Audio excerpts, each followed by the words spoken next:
members to see. No problem. Okay, so this is the, I don't know if you're familiar with Git. You said you're not as familiar, right? So No. there is this website. So if you go to Google and you search for Git, the simple guide, the first thing that shows up is a very good simple link. Yeah. So it starts with all the way from how to install Git on your computer and then how to set up new stuff using Git. So Yeah. all of these commands that it is saying, do you use a Mac or Windows? No, I use the Windows one. Okay, so in Windows, when you install Git, they give you a separate terminal. So it's a black screen where you enter commands. So this is my file, where a folder where I keep all of my COVID related stuff. Yeah. So when you download from GitHub, when you download the code onto your own computer, it will make most of these folders for you, and it will download all these files as well. Oh, okay. So generally, if you're in this folder, you can right click. Why does it not right click?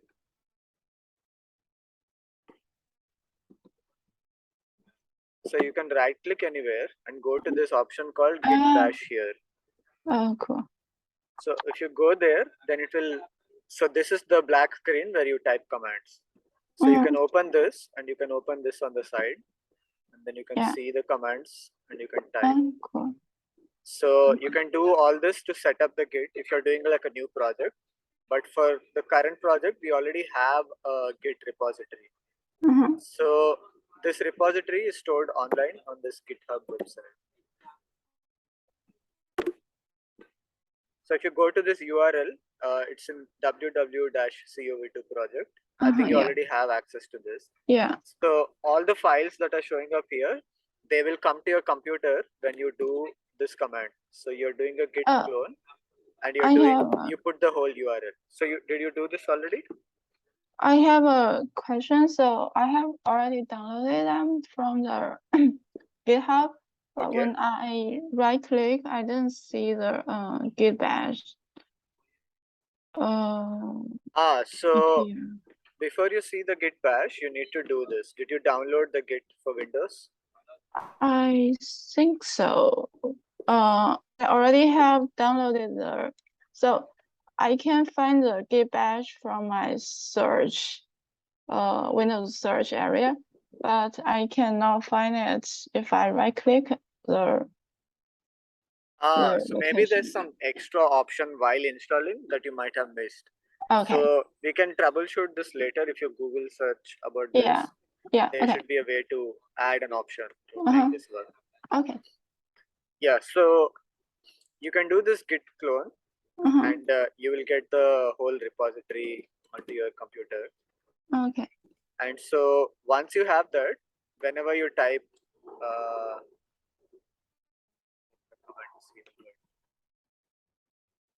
okay, so this is the important thing. So let's say Kyle is making some change today. So if you want to incorporate that new change, once he has put it onto the website, you will use this thing called git pull. So before that, I'll show you another command called git status. So if you do this, it is showing what branch you're on. I'll explain what branches and all these are. But so it is showing you what branch you're on and if there's any file that has been modified. It's a little hard to see this red text, but it is saying there are no changes added to commit, and so it is showing you all these status things. But if you do a git pull, so it will go to the online website and try to download the changes from there. So currently no one else has made changes here, so it is saying already up to date. Right, but if I made a change, I'm making a few changes. So when you try to download them using git pull, it will show you what changes have been downloaded. Okay. So whenever you are running this code, you want to make sure to use this and download the changes. So git pull, right? Git pull, yeah. So you don't need to remember this. Just go to the website, and so this is the update and merge section. Okay. Okay. All right. So So we have, so we can do all these things using the command line, using this black screen where you type in commands. Yeah. But so you don't need to do what I'm doing, but there is also two more ways to access Git. So one of them is this software called sourcetree. Sourcetree, okay. Yeah, so I think you don't need to do this unless you're actively changing the code and you have a lot of complex things. Oh, But okay. what you would do instead of the black screen thing is, so this is Rstudio. So I don't know if you've used this before. Yeah, So I used this before. yeah, so within Rstudio on the right, normally your variables will show up here.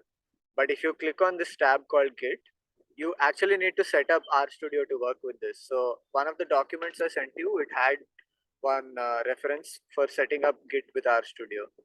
So once you set it up, so after you download Git, you have to get Rstudio to recognize Git. And once you do that, this tab will show up here. Okay. And if you click on commit, it will open a set of pages. Okay.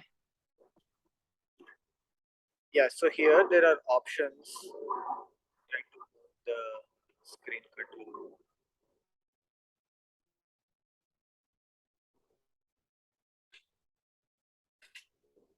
Okay, so that's all the changes. Okay.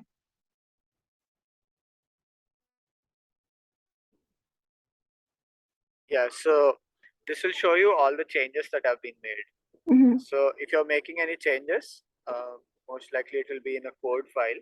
So I added a few lines that are showing up in green.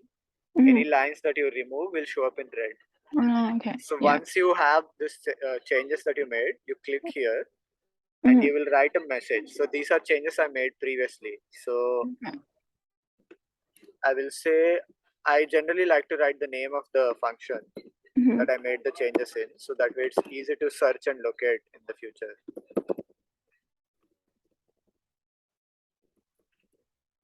So I write the name of the function and then I give a comment saying what is the change that I made. So here I'm adding new code, calculating LOD.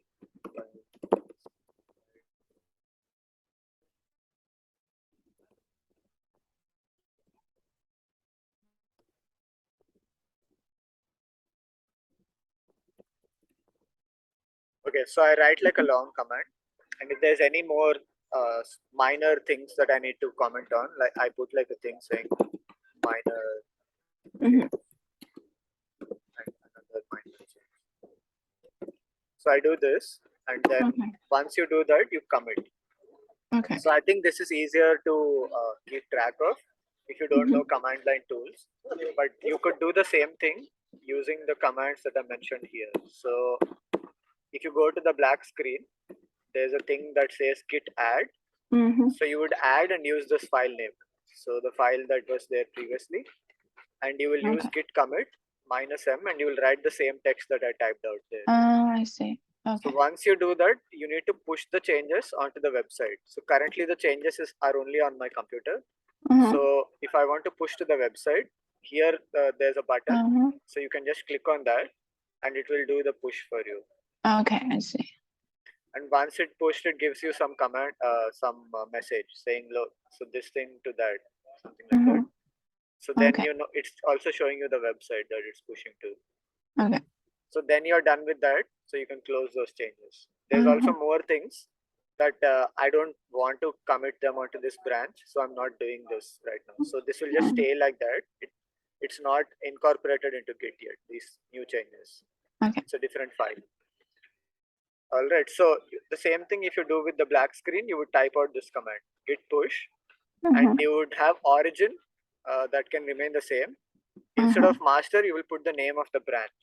So here you can see the name of the branch you're on. It's a little hidden on the right, but if I open it more, so you see pellet calculations here. So what I did is I created a side branch, and the main code that's always running is this ww_master. So in order to visualize these things in an easy manner, because I make new branches all the time and I make changes on them, I use this software called sourcetree. So it shows me a visual image of all the branches there are. Like you can see, you technically, nobody else in the lab interacts with this, but me and another postdoc were working on many changes. So we used to create branches.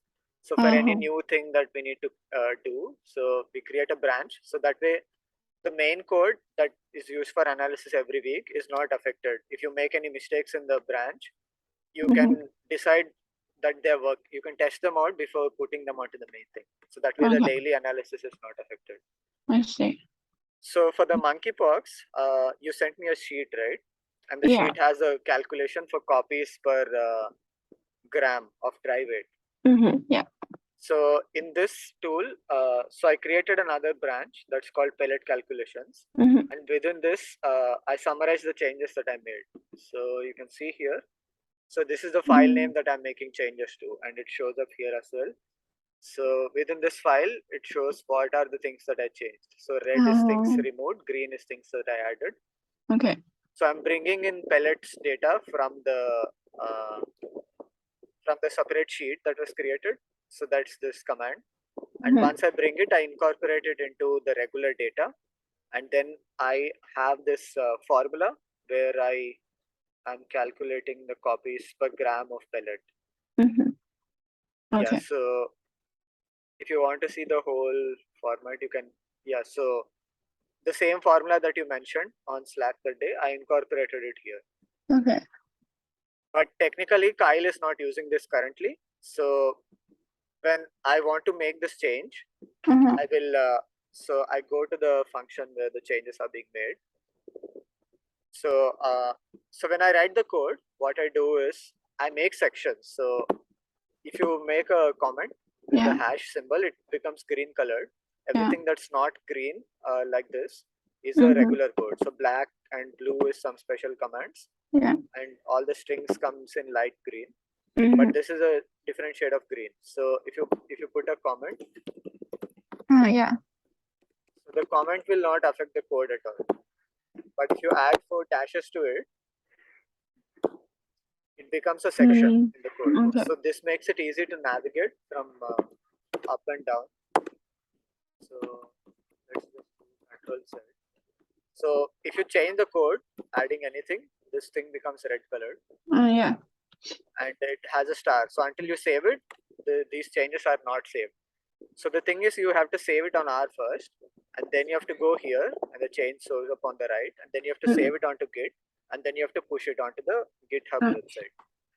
So that's the whole process. So before you push, you make sure that the change you made is actually working and the code is working, all that. I'll show you how I do that right now. But the broad organization of the code is, so there are parameters that are coming from a separate sheet. So the way I set up is there's this sheet called G12. If you want to access any separate code file, so this is in a separate file. If I put all of this in this file will become too long. It already has 500 lines, you can see. So it's pretty hard to navigate and read. So that's why I divided the code into like different sections. I see. So if the code is referring to some section or some other function, if you click Control and click on that, it will take you to that. It will open that code for you and it will show you that file. So it's a very convenient feature. So here again, if you open this multiple lines, it shows the menu. So this is all the sections. So here it's like checking for some stuff. It's like then it's reading the parameters, and so the place it's reading parameters from is stored in this variable. So this is a Google sheet, and the URL for that is stored in this. So if you control click, it works variables, but okay. So this is stored in this 0 general functions. So the way you understand the code is, so the first file that the code is calling is 0 dash general functions underscore main. So if you clicked on that, it would take you to this. Oh, it actually opened. Okay, so it's already open here. So this function, it calls a bunch of libraries. And so I asked you to install tidyverse, right? Yeah, you have Yeah, you have so in order introduced. to install something for the first time, you would type out this command, Yeah, install.packages. I actually use R a lot, so yeah, this kind of things are Oh, okay, yeah. So are all of good. this you already know. So Yeah. so you load the libraries using these commands. So Mm-hmm. I put all of them in one place. And I think the main thing here is the Google Sheets. So there's a lot of Yeah. Google Sheets that are saved here. And the one that this is calling is in G12, right? So sheet URLs under $user inputs. So the user inputs is in this Google Sheet. If you control, I think if you shift and click on a website, it will open it in the browser for you. So this one is okay.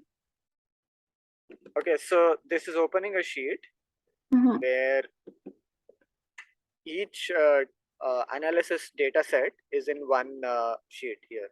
Yeah. So let's go to one that has multiple. Okay, so Kyle has decided that he will analyze these 4 data at the current time. So he puts the file names for all of these, and these should be exact matches. So you need to copy paste from the source file. So all 4 of these files will be read by the code, and there's also some other user parameters. So usually you don't need to change any of these. The only thing you change is the whatever is in bold here. Yeah, so these all remain constant, but if the method changes for some reason and they change the elution volume, which is the volume that comes out of the chemagic after RNA extraction, if that changes, then you can add it here. And so the code is set up to read that directly, so that way you don't need to understand the code and go in and make changes. Yeah. Okay.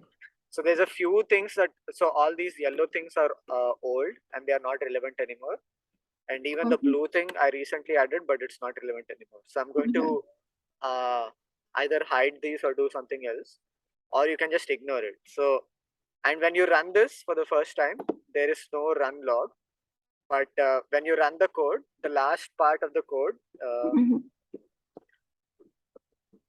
if you go to the actual file, there's a section called run log. So what this section is doing is it's making a few summary from the data set. And so it uses that summary and it outputs that. So it makes this thing called run log, which is so all the string is showing up here. And then this is the command where it's using append to go to the same sheet, and it will put the run log in below whatever is already there. So it's adding the run log here, and it's showing the date when the thing was run, and shows your Google email ID. So this is Kyle's email ID. I know that. So that way you can know who ran it last. Okay. So it shows you the total number of data that came in.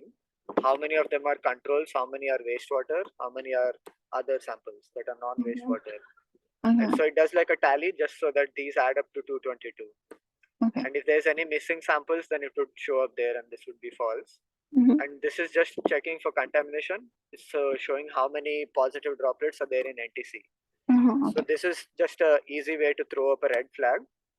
So if you see a high number here, you can go through your raw data and double check. So this, and in the future, if you are modifying the code, you can add more stuff that are useful to the users when they're running the code. You can add them to this. Okay. Yeah, so the first time you run it, it stores this, but the second time, if you're running the same command, so the sheet is run if you drag it all the way to the front. So by default, when you call this command in Google Sheets, so all of this are coming from the tidyverse repository. So when I load, so when I load this thing called Google Sheets 4, all of these commands are inside that. Okay. So read underscore sheet is the command that can read these things. And usually I don't remember any of these properly. But if I want to search for this, I search for tidyverse. I search for tidyverse and read Google Sheet. Okay. So the first thing that shows up, the first 2 things that show up are from the tidyverse website. Okay. And usually you'll find the things in a very easy manner. And because tidyverse has this documentation in a very consistent format, Okay. once you figure out how to understand this, it's very easy. Yeah. And they also has this thing called a cheat sheet. Cool.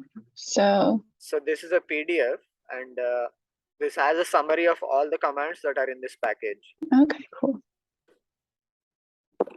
Why it's taking too long? Yeah. No worries, I can just download and then take a look later. Yeah. So you'll find the summary in that, and you'll also find the main functions here. So read underscore sheets does something, and it reads a Google Sheet. So that's the summary of what it's trying to do. So it's pretty simple to figure this out. Okay. Yeah, so it's reading the sheet, and I'd give it a range. So it's reading the sheet, and then it's detecting if a run log is already there. Then it will ask you if you want to reread the same sheet or not. If you say yes, then it will go ahead and read it again. And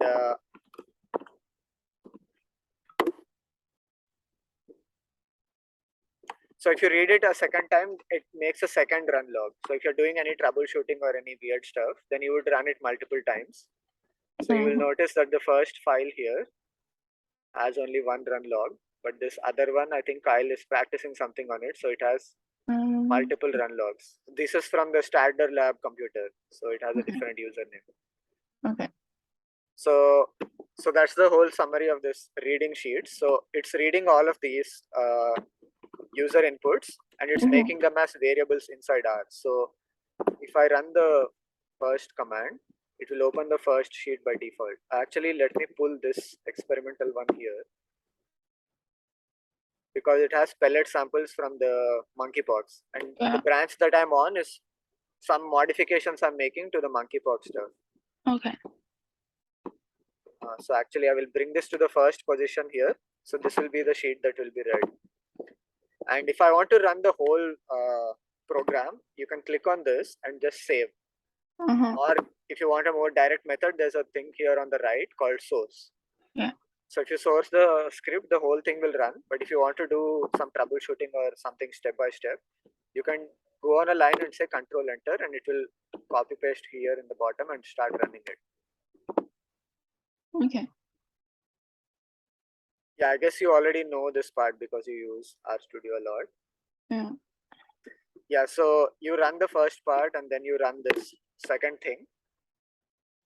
And then we'll open the environment here, and it will show what are the variables that came in. So the variable is called read these sheets.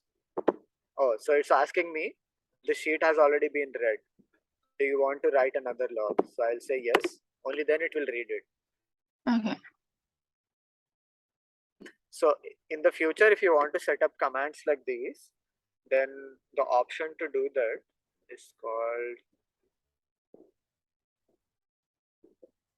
yeah, so it's called menu. This is the command that does that. So you give it the options, and you give it the user input. So this is the thing, the sheet with this name, and you give the variable that contains the sheet name. So that way it's more informative to the user. So that's how this command comes up with this actual name here. Okay. Yeah, so it is reading that file, and it's created this new variable called read these sheets, and it has only one entry. If it has multiple, then it creates a vector with multiple of them. And the way I write the code is also vectorized. So this command called map.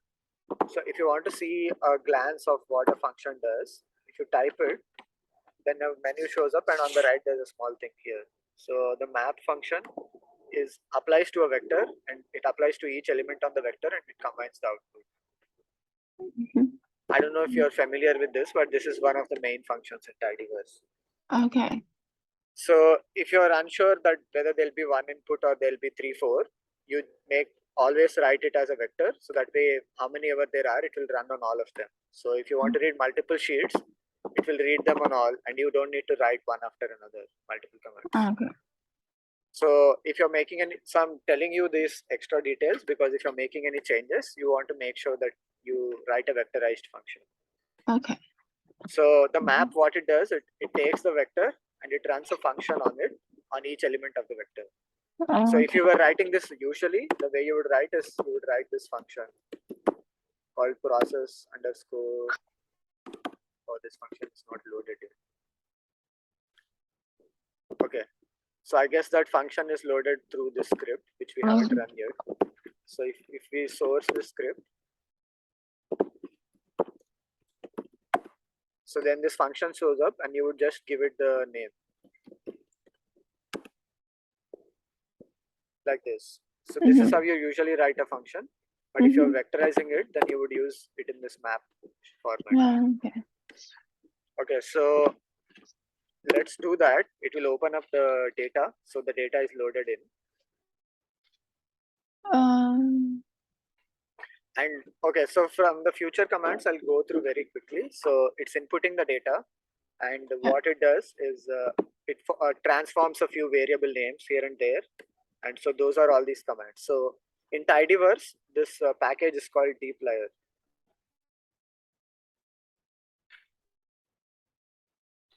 I have never seen this error before.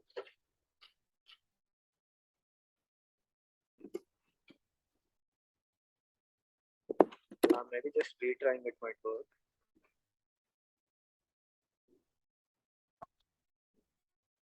Oh, I think I know what's going on. Kyle is probably running the same thing on another computer. Oh, okay. So that's why it says concurrency conflict. Okay.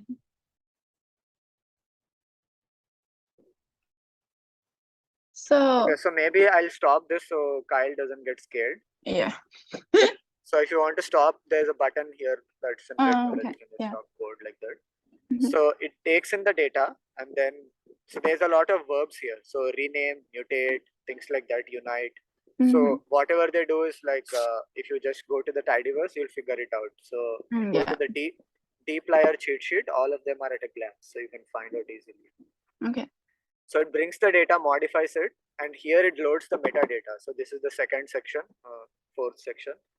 So there's a lot of metadata here, but so there's a one Google sheet where all the the full name of the wastewater treatment plants are saved.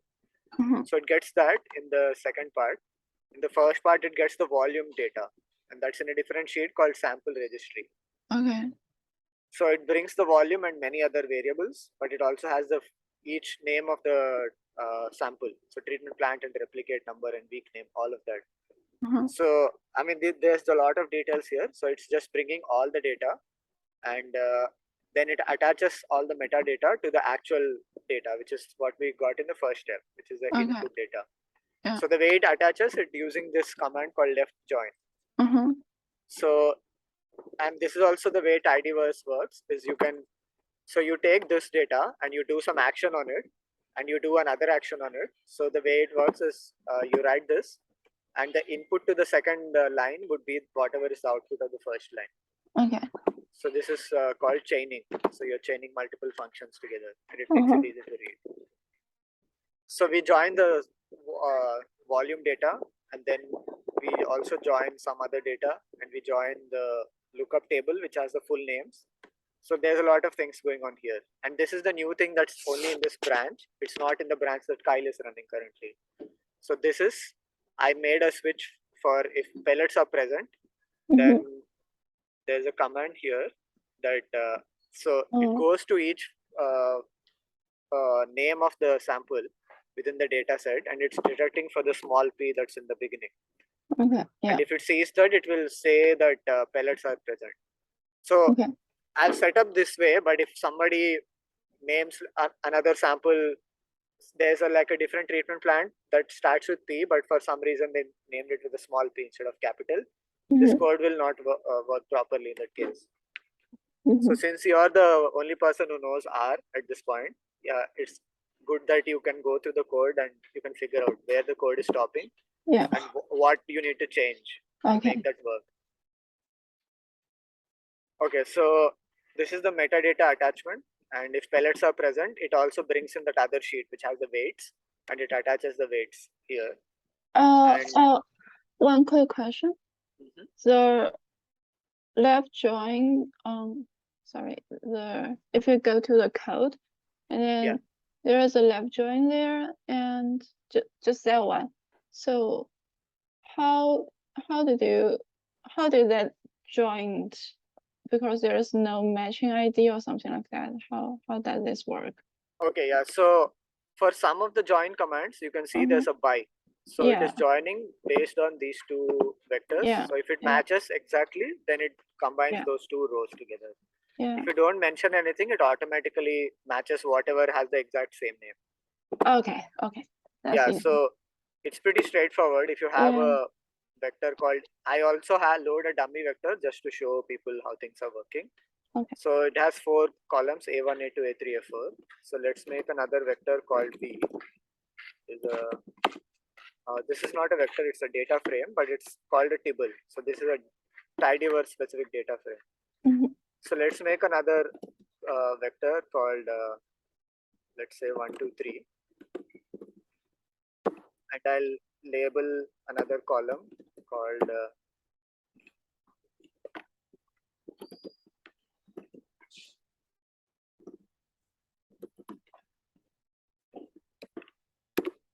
okay, so I made a vector called A and then I made another vector called B. So you can see A and B. Now if I say left underscore join A comma B, so it does a join where it retains all the things in the leftmost input. So it retains everything from 1 through 6, but only 1, 2, and 3 had elements. So it only adds elements to those. The others will make NA. So that's the way it works. That's straightforward. Yeah, it's pretty easy. You can also figure it out by going to the documentation. Okay, yeah. So there's also right join. Yeah. The way that works is if I do A and B, it will only retain whatever is in B. So it removed the 3 columns that were not in B but present in A. Okay. Yeah, so it's joining all the data like that. And so for some, I know that this sheet doesn't change. There's no extra columns that are added. But this sheet, sometimes there might be weird stuff happening. That's why I made sure to mention which columns to join by. Okay. Yeah, so it's joining all the metadata. So it attached the metadata. The next section is calculations. So in calculations, just making it easier to identify. Okay, so it's taking that and it does the calculation. So it does the there's like a concentration factor. So it's converting from copies per microliter RNA into copies per liter wastewater. So it has the concentration factor that is done in the concentration step from wastewater to the filter paper, and then to that into the 50 microliter final elution volume. And that could change. So that's why I made it a user input. So it's coming from that Google sheet that I showed you originally. Yeah. And the filtered volume is whatever volume went into the system. Usually it's 50 ml, but if something happens, if a sample has less volume in that season, then that volume is coming from a sheet. So that's the volumes metadata that we got originally. So the reason there's like so many things in this code is things could change, and I don't want to put a lot of constraint on the experimental people to have like extra things that they want to add. So I made the code a lot more general. Okay. Than it's need to be. Okay. Yeah, so there's that, and there's like detection limit, and there's other confidence intervals. All of these are in the same units. So technically, you could have used a vector to have the same formula apply to all 4 of them, but then their final names are also different. So I just wrote them all side by side to make it easier to know what's going on. Okay. Yeah, so then this is the special calculation. That's copies per gram of pellet. Yeah. And I think you have a different name for this in your sheet. But doesn't matter. You can change it. I thought I changed this yesterday, but for some reason it's not showing up. Oh.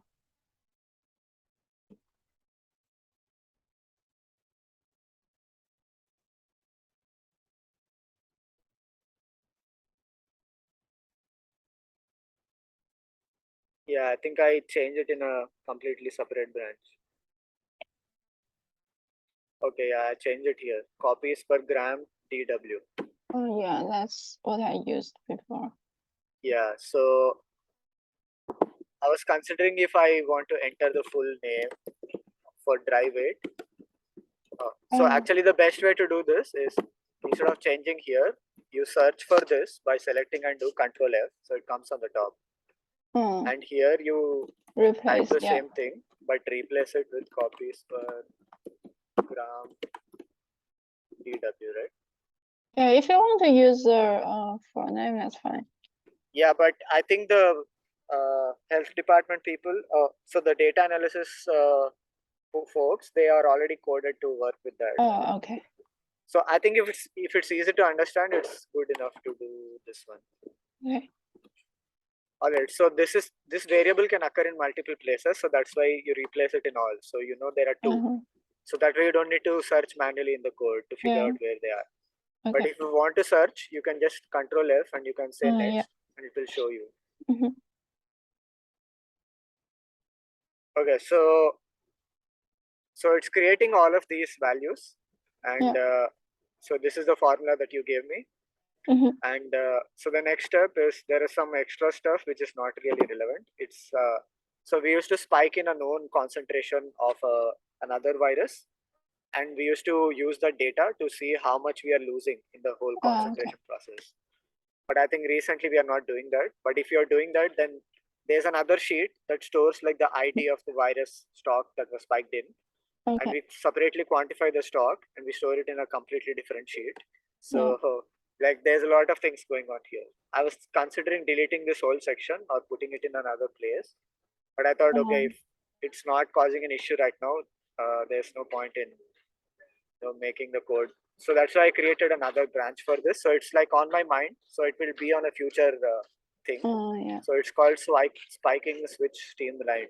It's just a name with multiple things. But I wrote a comment here saying I'm incorporating user input about spiking. And in the future, I will remove the parts that are not relevant and put them in a separate script.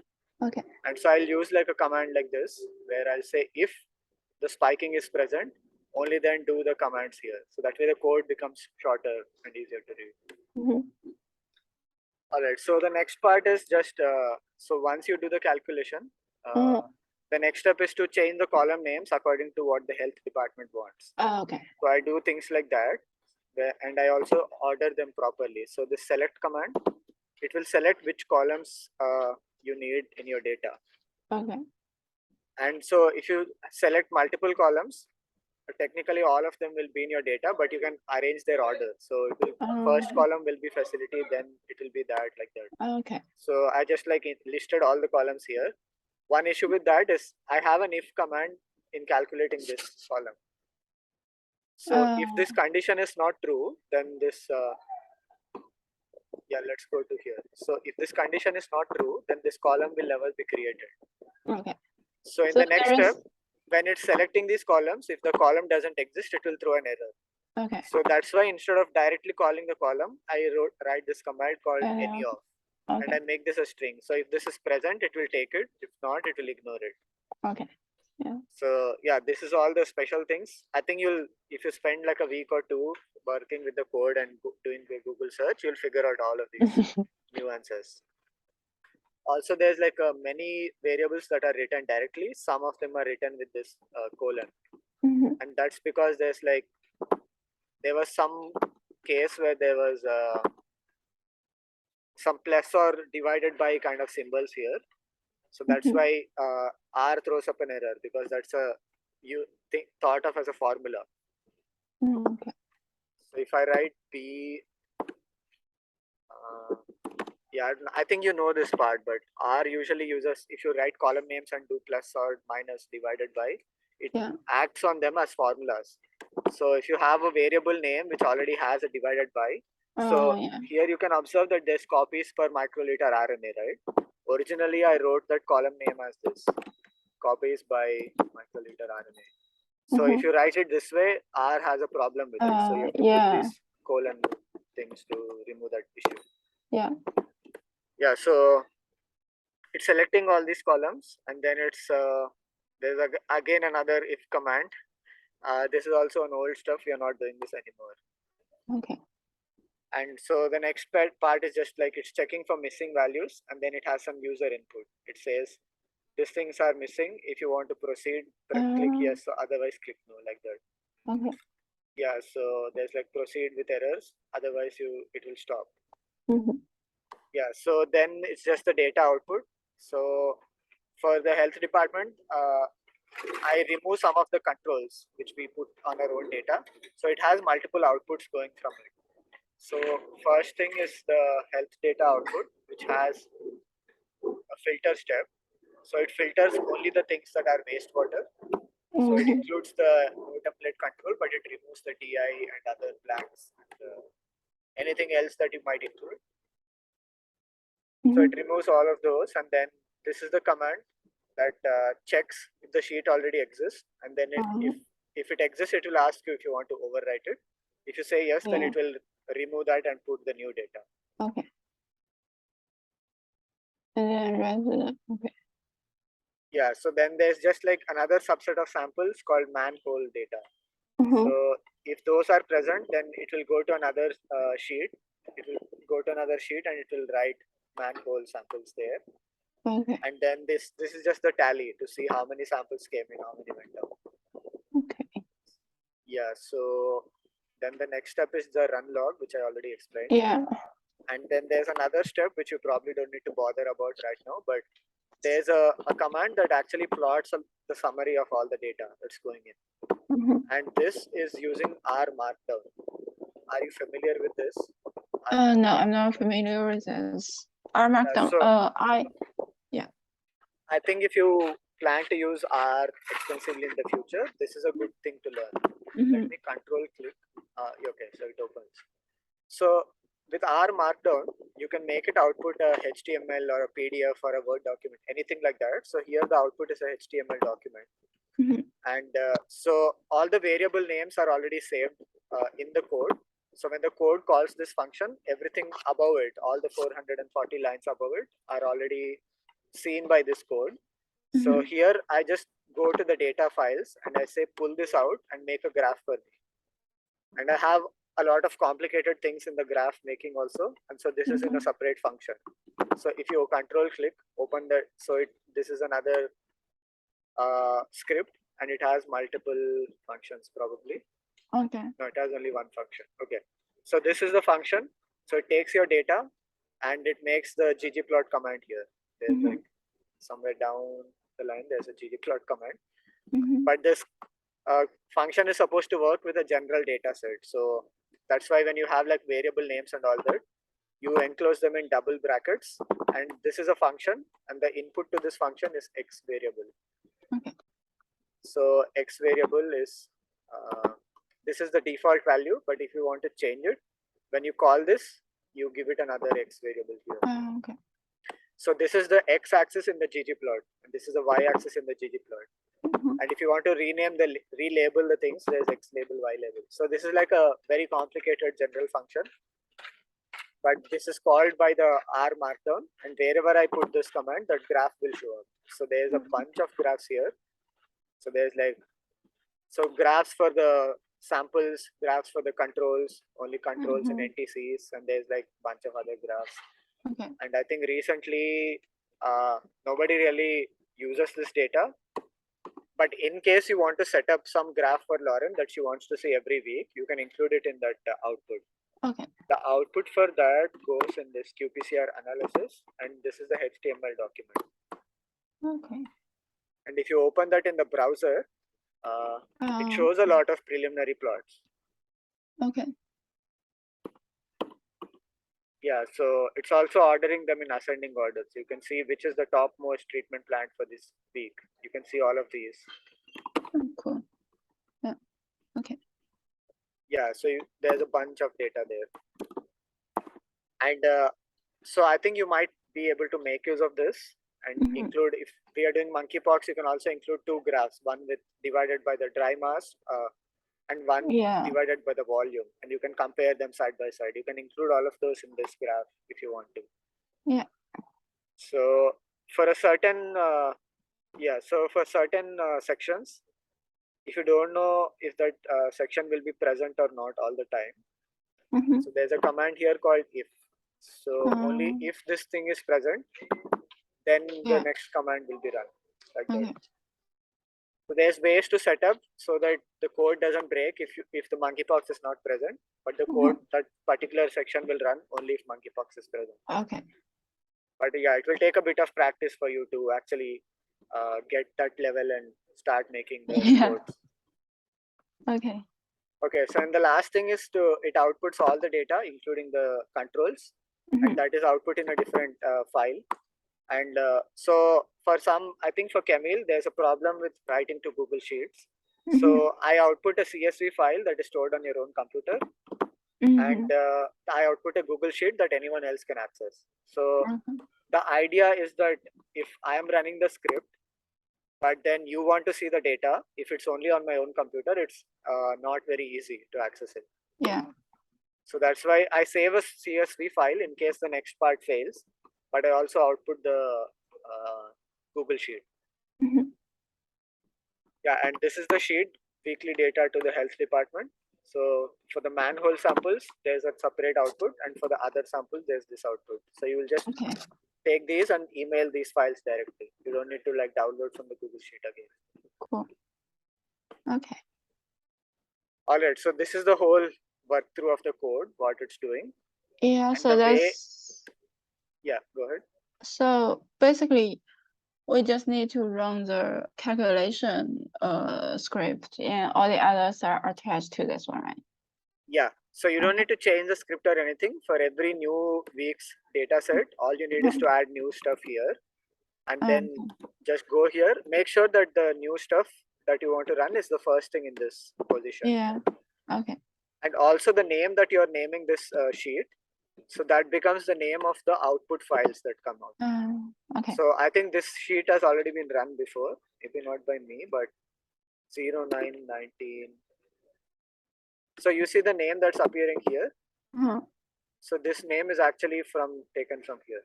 Okay, so exactly the same. Okay. And that's the input. Yeah. It looks good.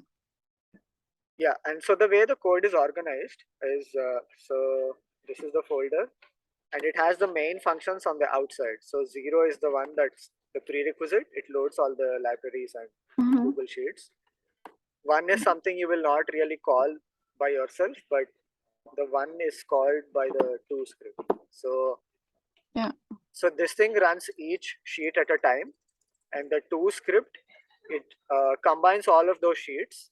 So it runs each sheet individually, and then it combines those, which is done by this command. Okay. So this will combine multiple sheets, and all the future steps will be with all of those together. Okay. Yeah. Yeah. So there's another script as well. It's called number 3, which people usually don't run. Okay. So that's separate. This is separate, and so the purpose for this is if you want to compare the last 5 weeks of data to see the trends going up and down, you can put their names here, and then you can run this script. So it will call another R markdown, and it will generate different data, different graphs that has multiple weeks data together. Okay, that's cool. Yeah, so if anyone has any use for this, what I can do is, like, instead of hard coding the names here, if I make it read the last 5 sheets from the sheets that are on the Google, if I read the last 5 tabs from there and then just make the graph using those, that will be like a good, and your user input could be how many last few weeks do you want? Do you want 5 or 7 or 10, like that? Yeah. Okay. Yeah, so then this code becomes easy to run and it's generalizable. Okay. Okay, so all the prerequisite functions that are being called are in this folder called scripts_general functions. So if you go there, so I numbered them just to make it easy to find out. Yes, sir. They are the separate functions, right? So yeah, so these are all the functions that are being called within this. So these are all the functions that I defined. So yeah, cool. Yeah, so for reading files, if you go here, then there's a thing. So get template first. So this is probably being called in this script called 1. So if you go here, there's a load prerequisites, process DDPCR, data input. Okay, I see. Get template for. Do you see it? Yeah, that's 42, line 42. Oh yeah, get template for. Yeah, so what it's doing, the templates are, I don't know if you've seen this, but the templates are written in a 96well format. It is in this sheet called calculations. One more issue we have is that we have these Google Sheets that have so many sheets in them that sometimes the browser just crashes because of that. Alright, so this is the same name as the name that's going here. So you see dd dot something 644. Yeah. 644 is somewhere down below. But that's from. This is from the DDPCR. Yeah, so when Kyle runs the DDPCR, he also makes this layout here. And if this is missing, then the code will not work. So for the code to work, you need a lot of people to input a lot of data beforehand. Yeah. And if any of them is missing, if you are running the code, you need to figure out what is the missing part and you have to catch the correct person and tell, okay, you need to enter this. Okay. Yeah, so it reads this and it converts the 96well format into one straight line with all the sample names.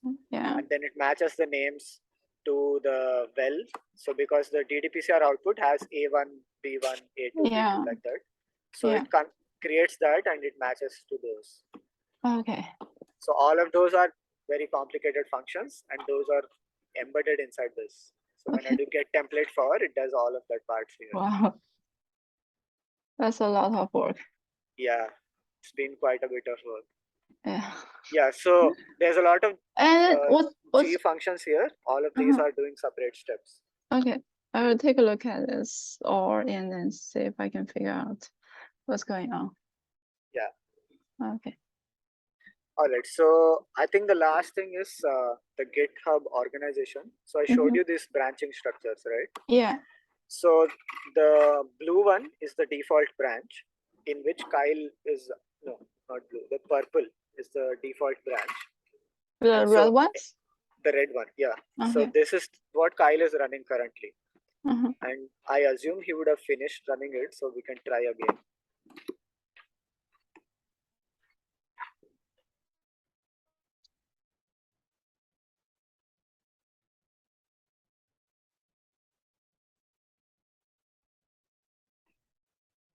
Okay. Do you have time or do you have to go somewhere right now? Yeah, I have time now. I'll give you a very quick overview. Yeah. Okay, so now you see this error, right? So I'll show you how to troubleshoot that. So best thing is to figure out which line it's coming from. So it's coming from this function. And this is the object that is not found. Yeah. Ideally, if you show traceback, it will show you the function. So it's going into G7 and G7 is where this function is. So if you click there, it will open G7 and it will open, this is the function that's causing the error. Yeah. And you can also figure out where this variable is. You just Control C and you search it here. Okay, so this variable, I defined it here, but I have not calculated it. So this part is empty. So I need to calculate this first. Let's take like 10 minutes to, I'll show. So you wanted to see how the monkeypox thing works, right? Yeah. So the monkeypox, so there's a sheet here that has all the pellet data. Yes. And so the sheet has a weak name before it. So it takes in data from this particular, if I'm running this week's data set, it will match to that and it will grab this particular sheet.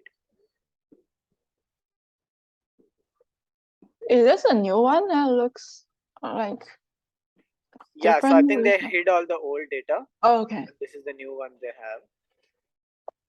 So one problem is if they added any new columns in the middle. She said she added some new column. Yeah, I think.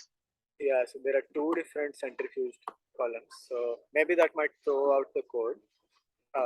So, but these red columns are what are being read by the code, and they are both hidden. Okay.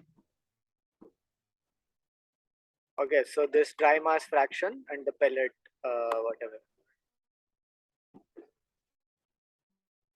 So, okay, all the hidden ones are calculated, right?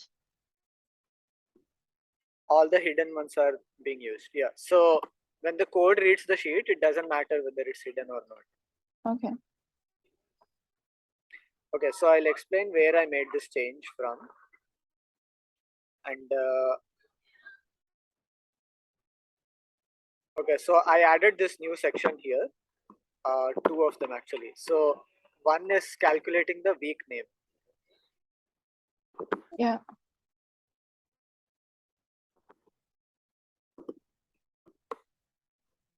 So week name is. Okay, looks like week name did not run.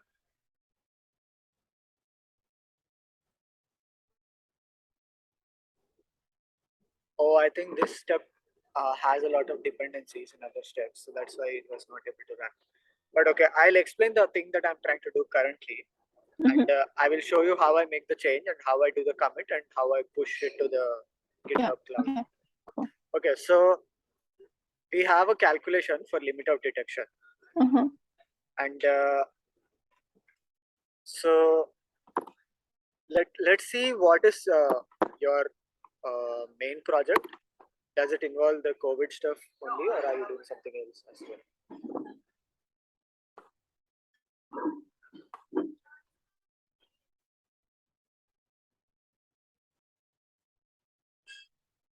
So are you going to do a lot of method development in this COVID area? And this is how you do the limitation, how you calculate. Yeah, so this is the calculation for limit of detection. And so recently Lauren and I had a meeting with Kyle. And we decided to change it. Okay.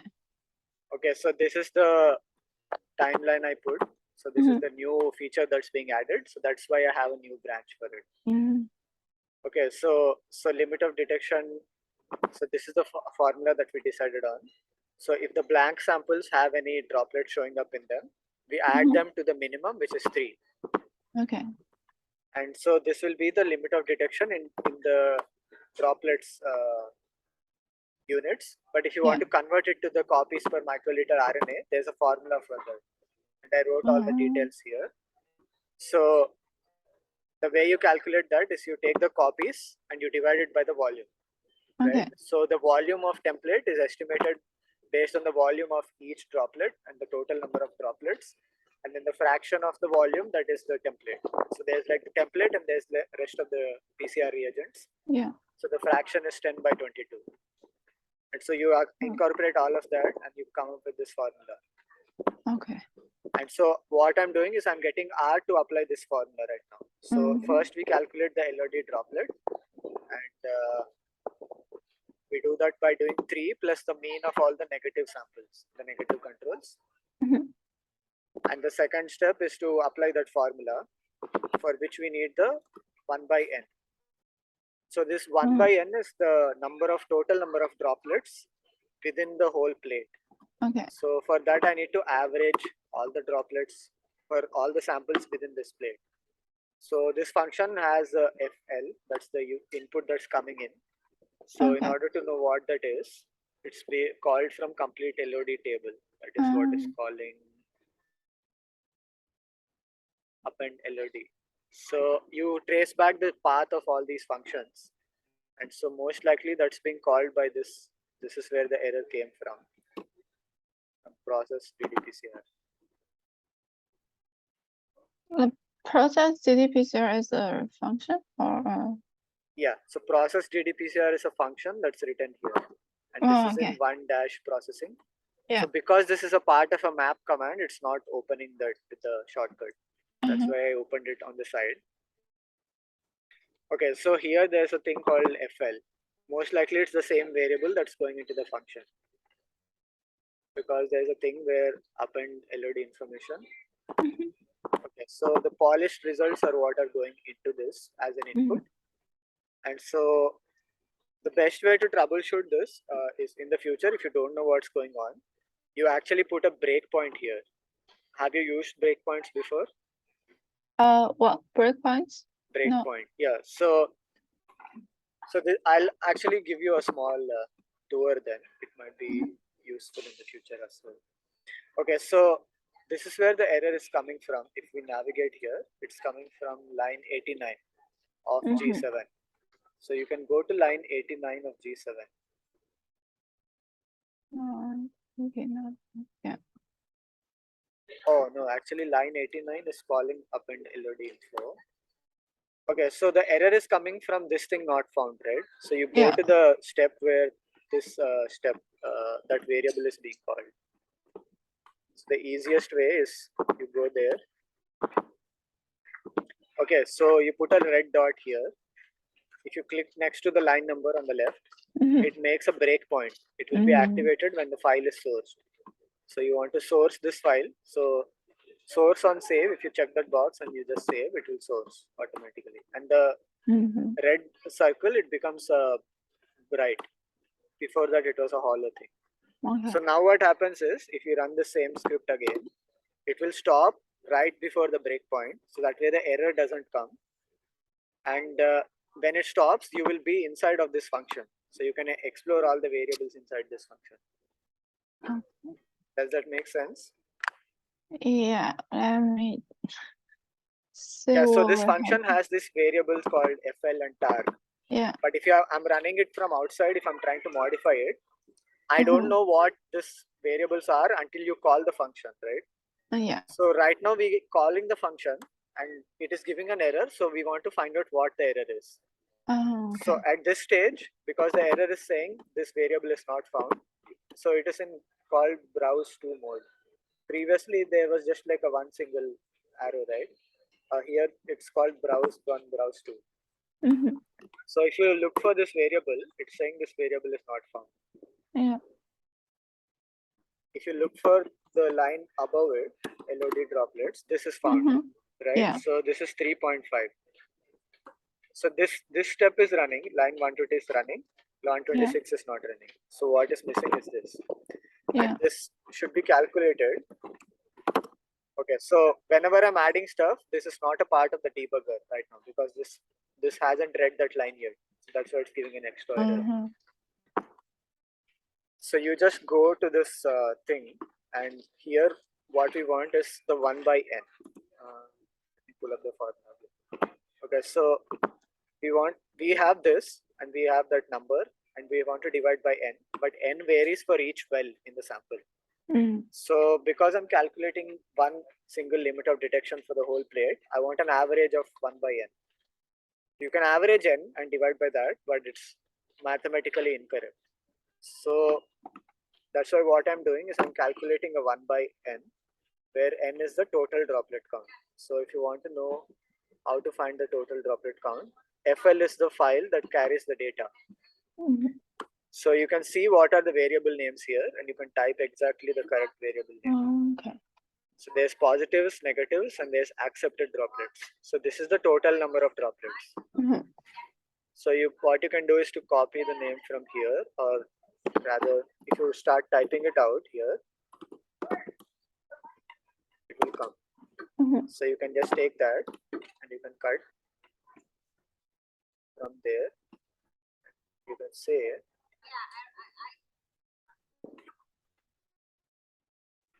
okay, so I want to do a mean of this whole vector, which is 1 divided by the FL underscore accepted droplets. Okay, so this is a vector, right? So when you do 1 by that vector, it will just do 1 by each element, and then you're doing the mean of them. Okay, so now this is calculated. It is some very tiny value, 10 to the minus 5. Oh, yeah. So now if you run this line can learn easily. So now you can get the LOD. Oh, okay, cool. So it just multiplied by 3.05. And it also helps this. Actually, this formula might be wrong. Let me double check.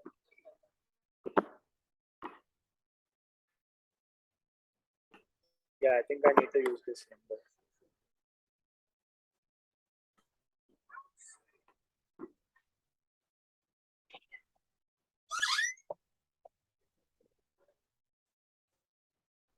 Okay, so let's do this calculation again. So it's 0.86 into 10 by 22, but this is nanoliter, so we have to convert it to microliter. So you multiply by 10 to the 3. 0.86 into 10 by 22 nanoliter to microliter. Okay, so let's store this in a variable called T. It's a temporary variable. So this is in microliter, and into N is the total number of droplets. Okay, so now we have to divide by this. So if I do 1 by T, 2558.14. So this is the value that's supposed to be next to the LOD and the N. Okay. So initially I had a mistake. Okay, so this is the correct formula. So now if you go see the LOD, it's a much higher value. Yeah. Okay, so this is what I'm doing. Determine the LOD in terms of copies per microliter. See the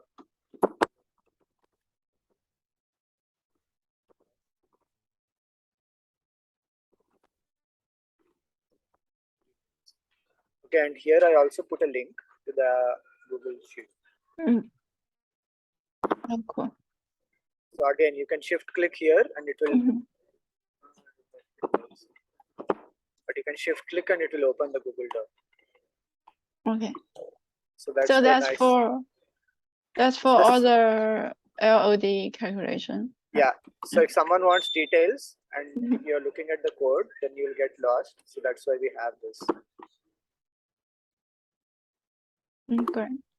Okay, and so this is the older formulas. So I have to delete these part, but I have to make sure all the variables that are needed are covered. So this variable is used here, which is using threes, and there's a limit plan. Okay, so everything from here to here I remove because I already calculated LOD using another method. So this is the older thing. I just deleted everything. Okay, so now I calculated LOD with the new method. Yeah. And one more thing we do with the limit of detection is we see which sample is below it and we say it's a negative. Yeah. And whichever is greater than or equal to, it's a positive. Yeah. But Lauren suggested that instead of using this is a estimated value. It's using a lot of using a lot of inaccurate values. So this is estimating a volume for each droplet. Okay. So instead of doing this, we can directly use this, which is a more accurate one. So what we can do is instead of copies. So okay, instead of this column, we want to use the positive droplets column. So we compare the droplets to droplets. So again, if you want to know the exact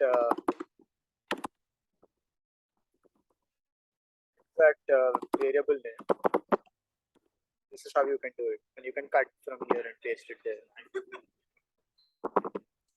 If you type it out manually, you might make a mistake. Yeah. If you miss the capital letter somewhere, it will throw another error. Okay, so I updated the limit of detection and I'm updating the positivity calculation as well. Yeah. Let me plug in my charger. Okay. Okay, so now I need to update this to be LOD droplets. So this is a different variable. Then why you still calculate the LOD? So we want to output the LOD to the health department because let me open up one of the sheets. Yeah. So when they do, they do a lot of data analysis across many weeks, and they use sophisticated statistics. I'm not doing any of that. That's why the number 3 script that I was running, it just takes the raw data and it takes the data for 3 or 5 weeks and it cross them together just for visual comparison. Yeah. So, but when there's any sample that's below the limit of detection, they want us to, this is the limit of detection. Okay. So they use this value and they use statistical extrapolation. So they take something between half the LOD and the LOD. Okay. And they generate a random number between those values and they put that. That way the statistics is not affected. Yeah. Okay. Yeah, so that's why they want this column. But this positivity column, we are using a more accurate LOD. It's just in a different units. This is based on the number of droplets that have the positive sample. Okay, so now that we have both incorporated, the new table is going to be output, and that is what we want. We just rename the limit of detection LOD to be limit of det. There's just like extra things that are unnecessary. If you want to reduce confusion in the code, what you could do is just eliminate this command, and you will do a Control F for LOD and rename all of them to this. So that way, the next you can look at this code and understand the next function very easily. Because the next function will refer to limit of det. So if I say this, I search for it. Okay, it's not in this script, but maybe it's here.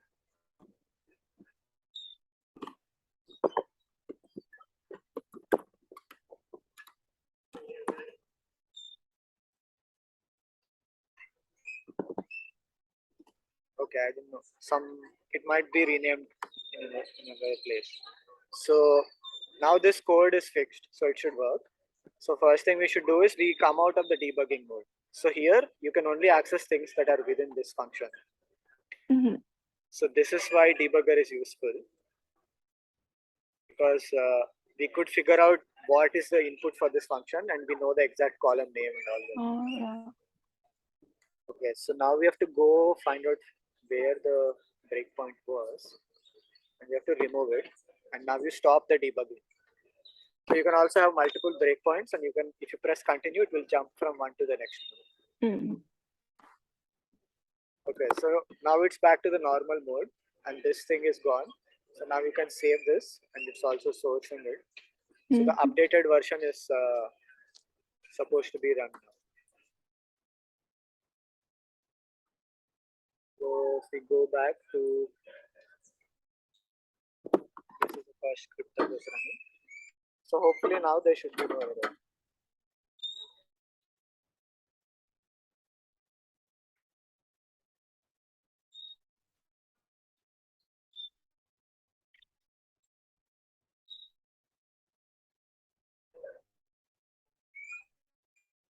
So now they're reading all the sheets we're going to need to use, right?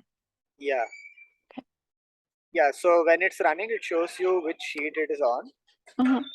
And then it shows you the thing that's being read. So this is the sub sheet, which is the pellet monkeypox.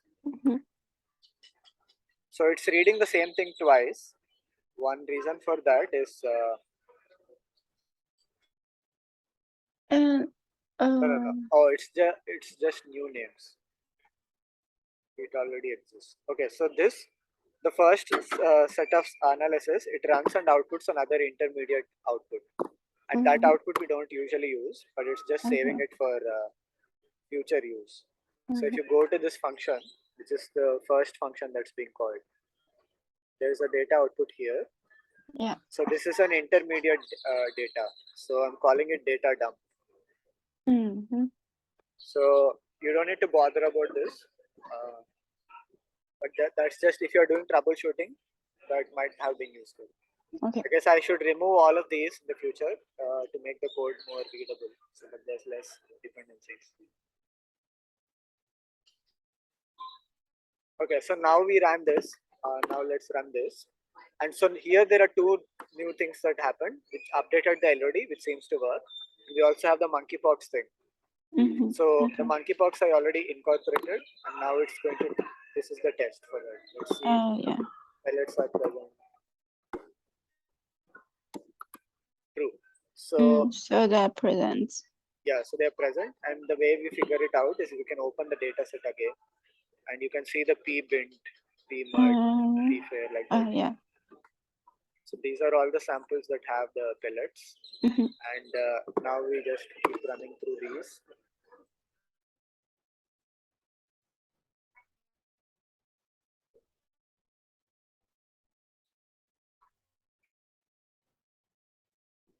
Okay, so I might have missed this part.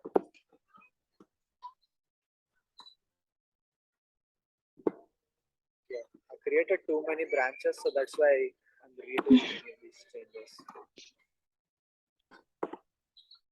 So I removed that part and this part. So previously I was getting the grams from the same sheet as the volumes.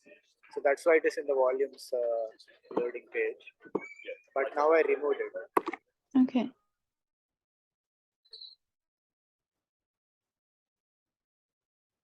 This will take a long time. There's like so many things on this sheet.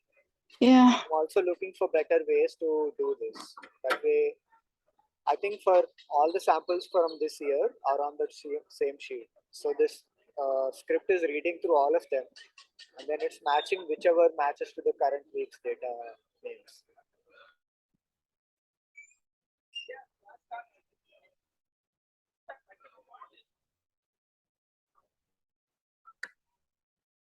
So you see that it's broken this name into two parts. One is the name of the week, and the other is the sample name. Why? Okay. Yeah, so also these variable names, they need to be updated because some of them are confusing. So in order to do that, again, I need to go through Control F and like make sure it's all consistent, and it might break something. So I think for that I have another. No, I'll probably make another branch in the future where I will change that. Okay. Maybe I'll incorporate into this, the spiking switch. Okay, so we made an update, so we have to save it. Now we get the week name. Let's see what the week name is. 09/19/20. So we'll go to this sheet now.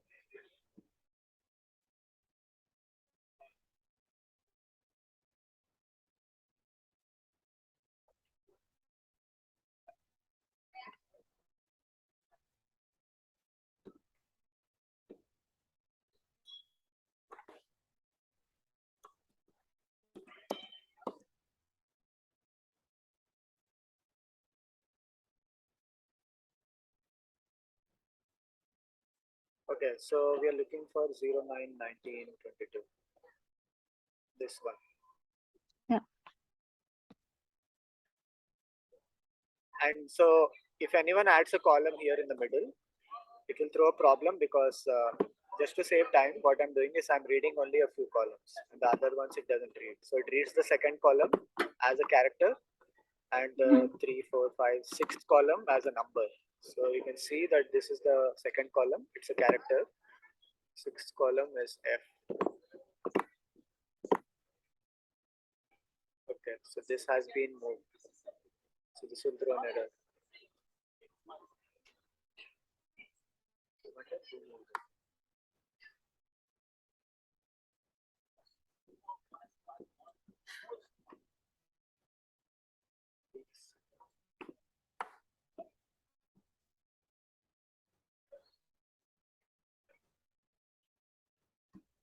Okay, let me just it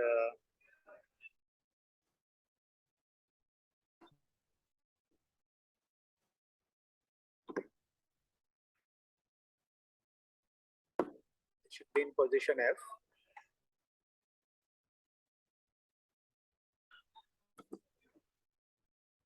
Okay, so there is F, G, H, I, J, K, L, M. So M is the last column. This is also moved.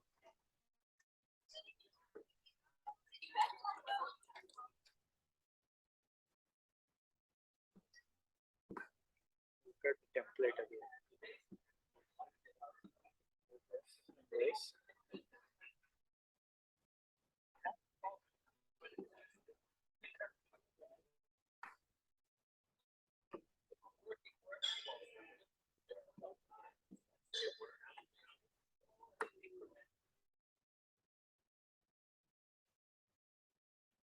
I think this is the column that's extra. I will just delete it. So there's no data in it. Yeah, there's no data in it, so I'm deleting it.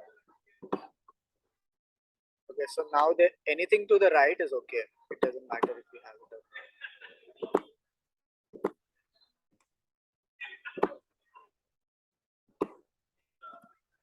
Okay, so this is reading the data. Yeah, let's just run it. So you'll select this whole thing and you'll control enter. Just run it. There's no error. No, can't find the sheet with this name.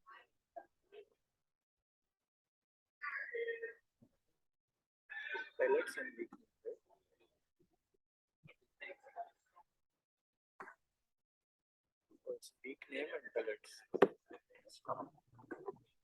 Yeah, so tiny things like this matter when you're making it general. So there's weak name and there's space. Yeah, so whoever is making this, they should make sure to keep the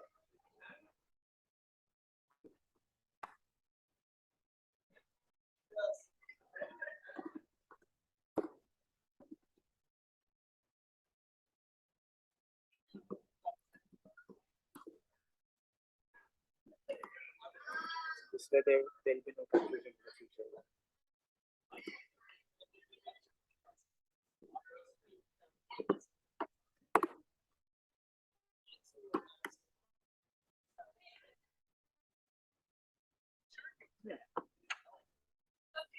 Mysterious errors.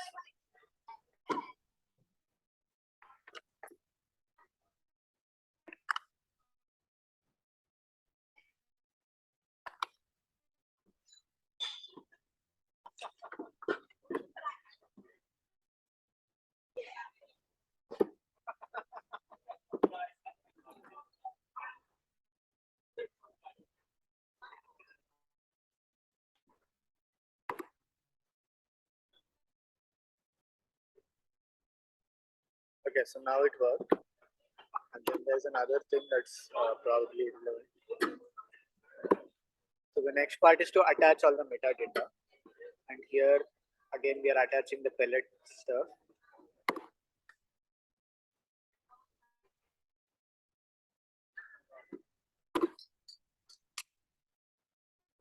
Then this is the processing part. So if this works, the rest of the code should work.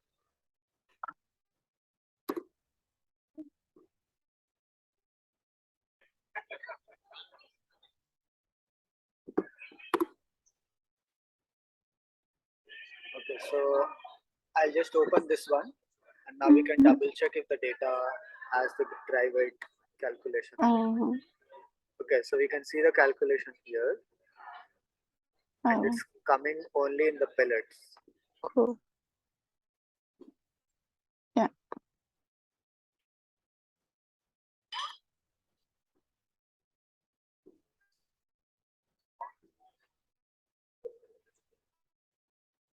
Okay. So. Okay. So the only thing that's missing now is you can see that this name is not matching to the BINT because of the extra P. Yeah. So the way this thing works is there's a sheet called BioBot sample IDs.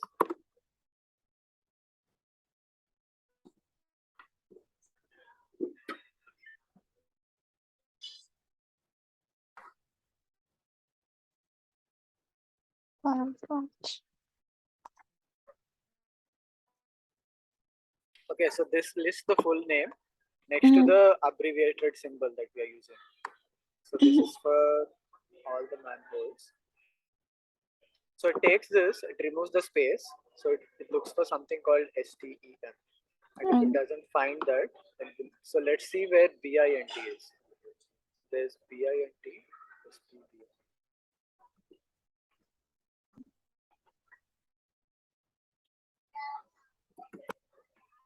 Okay, so this name, the full name is coming to the other one because there's no extra P. Yeah. Does it make sense? But for this one, there is a P. That's why it's not matching. So we have to Okay. go to that step where that matching is happening. So in order to do that, that is where the metadata is being attached. Okay, so the names are in the biobot lookup sheet. Why can we? Because the difference between them is just one of them has a P in front and the other don't have. Yeah. Why not just remove the P and then match them? So Lauren, I discussed this with Lauren. Lauren wanted the P to be there. That way, you know they are pellet samples. Okay. So what I'll do is I'll make a temporary column without the P. Yeah. And then we can match to them. Okay.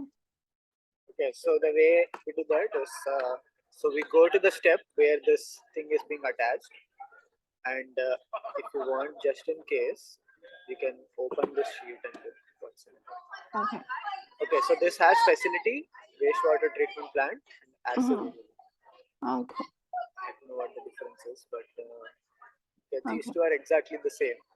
Yeah. So we want to see which column it is joining. So most likely this column is already present in the data.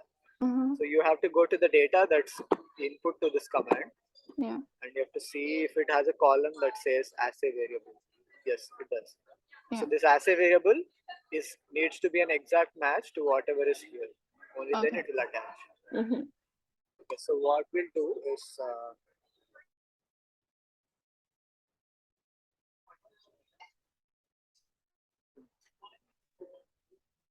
actually let's look for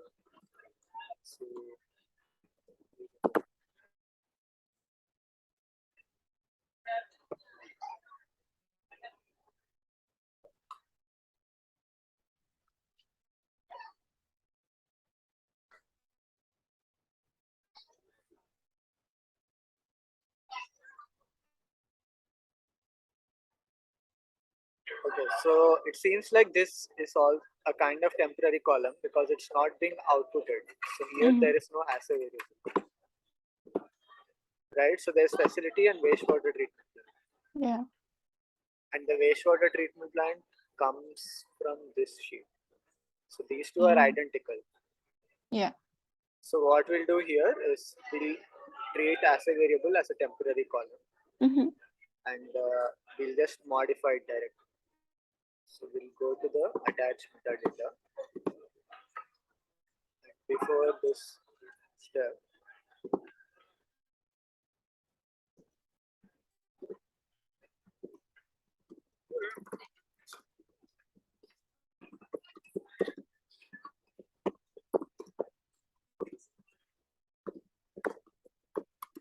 so whenever you find time, you just improve the comments there. That way it's easy for the next person to understand. Okay.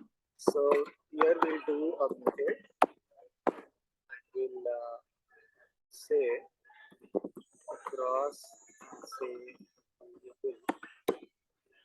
Okay, so across is another special function. You'll understand what it does because so if you don't use across, the way mutate works, let me just show you again. Just with a simple data. Let's say B. So we will say mutate this data called B, and the column. Let's create a new column B2 is equal to. So you will attach two columns. You will attach strings using strc. So this is a string concatenation. So you will say two space, and you can put the column name here B1. Okay. So you see it created a new column, 2 cats, 2 dogs. Yeah. But if you want to modify the same column, so you will just change this to B1. So it modified the same column. right? Yeah. So if you want to do this in a more efficient way, you will say mutate across B1. And instead of repeating B1 twice, you will write a anonymous function here and make this a variable. So if you have a very long name and it's using multiple times, instead of directly repeating it, you will just use it once here. So that way in future, if you change it, you only need to change it in one place. Okay. So this does the same thing, but it's just a more efficient way to write it. It's slightly harder for beginners to understand.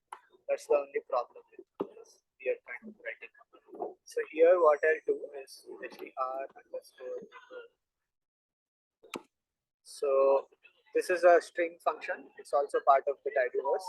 So you have to give it the string, which is the string that is there in assay variable, and you have to give it a pattern that it has to remove. So anything that begins with a p, this is the function for this. So this is called a regular expression. Anything that begins with a p will be removed. So only that p part should be removed. Actually, let's try it. So let's take this and let's try to remove.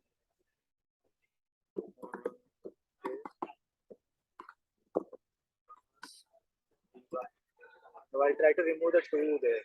So this is creating a formula. That's the shortcut for that. str.remove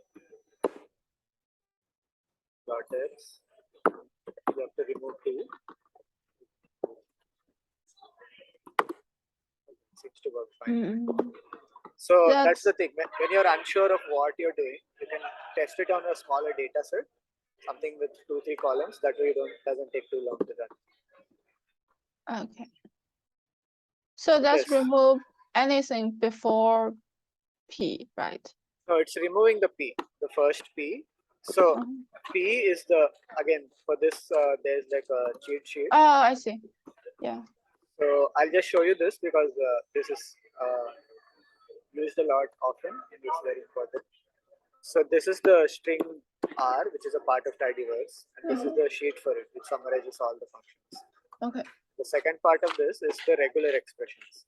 Have you used this before? Regex, it's called. Which one? Have you used regular expressions before in R or even in other software? Yeah.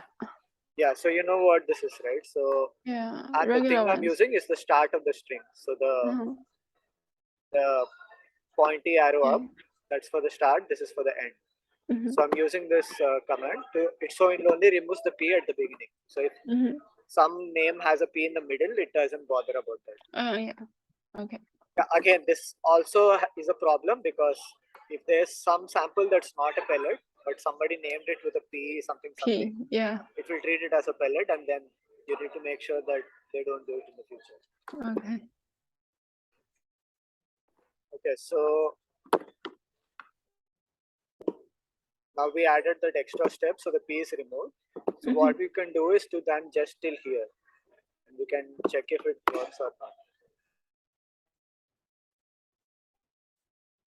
Okay, so it finished running. Let's go to this and let's see. So we have p bind. Okay, so p bind became bind. Yeah, so that's what we want. Yeah. So let's run the whole thing now.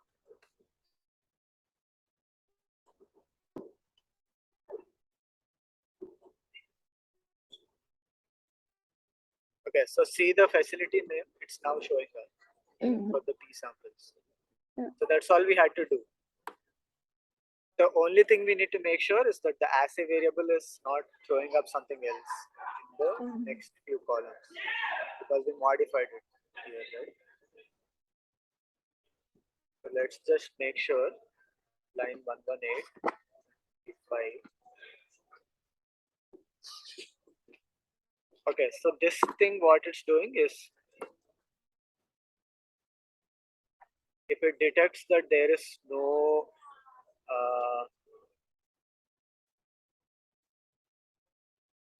It's something to do with a beginning with an X. I think this is some older stuff that people did. So it's still in here, but it just like adds to the code, so it becomes confusing. Cleanup controls that don't appear in biobot. Okay, so for the samples that were not matched, what it was doing previously is, if you notice the facility name, it's not a pellet sample. Let's see if there's any pellet sample that's already stored.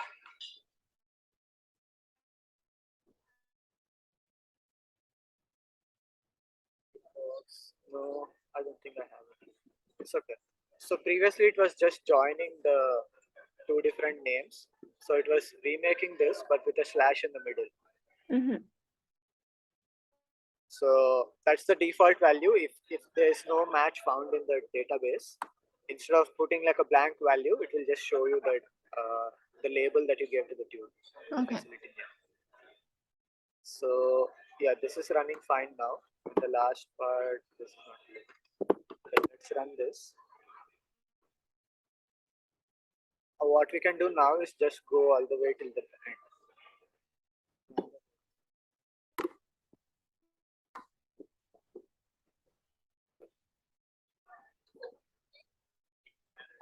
So that's all the way to produce a report, right? Produce the report, yeah. Okay. So this is the one issue with running multiple lines. If you have any user input requirement, yeah, a sheet already exists. You want to so you need to go figure out where it's stopped.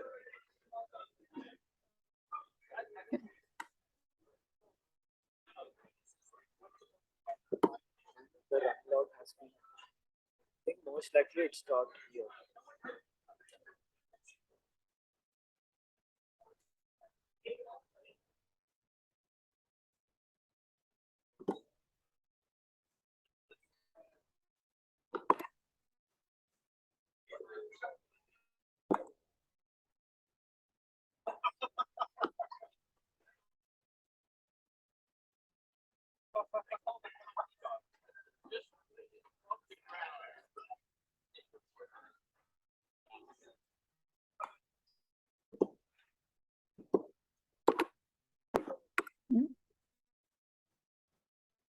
I didn't select the proper full.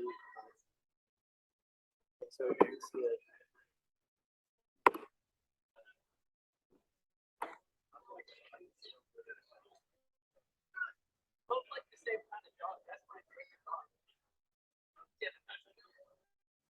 Okay, so for this one, it's from last week, so I think it's okay. We can try overwriting it. okay.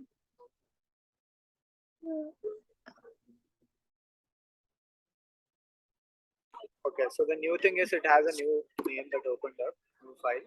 We'll just open the local version.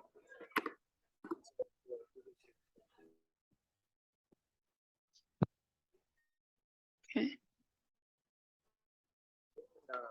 2 hours almost. The longest meeting.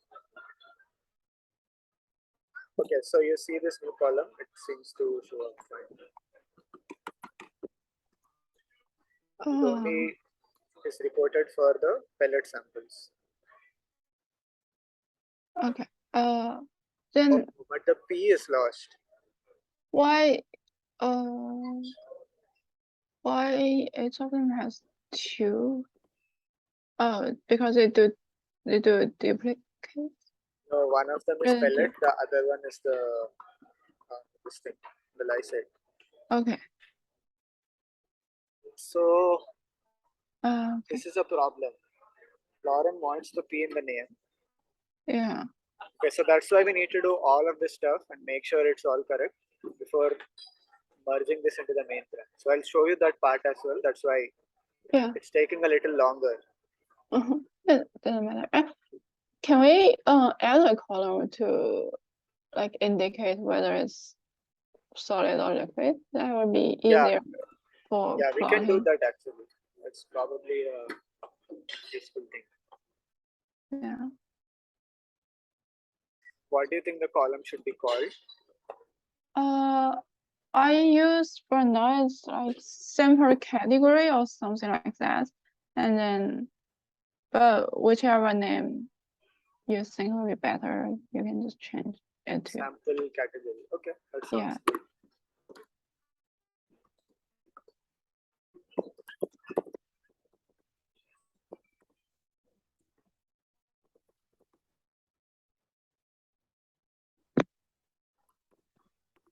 Okay, so before we remove the P, what we'll do is we'll make another column. Yeah. That's called sample type. Yeah, we can use that. Sample type is equal to underscore else. Okay, so the condition is If there is a P. yeah. So this is the function to detect the P. Yeah. So String the detect, string. right? Okay, so first is the string. The string should be as a variable. The pattern is the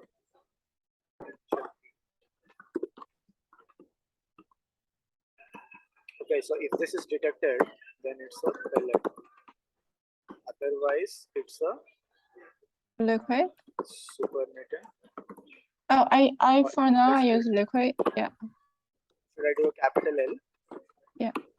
Yeah, I did capital L. So wait, so this is part of the data that you sent to the health department? These columns? No, this don't to send to the health department. No. Okay, okay. Yeah. So I guess we have to message them and tell them that we have a new column now and explain what that is. Or probably we just like keep the P and then do a temporary columns for match. That's yeah, we can do that as well. So do you think this is useful for us for our own plotting or anything in the future? Yeah, or we can always just do it later. Yeah, we can do it later if yeah. That's easier for like plotting or things like that, but for the report I don't mind.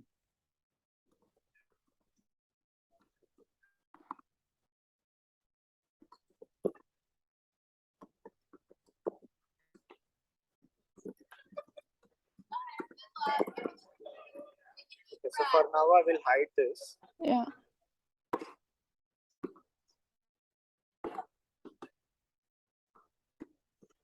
Put this here. And so what we should do is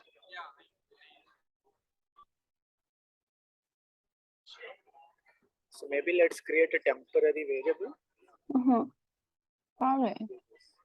No, so I think the name for the wastewater treatment plant is coming from this. So what we have to do is if the P was detected, okay, let's do this. So let's add this column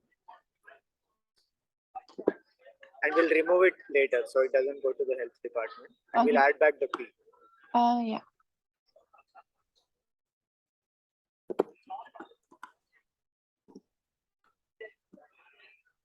Okay, so this thing.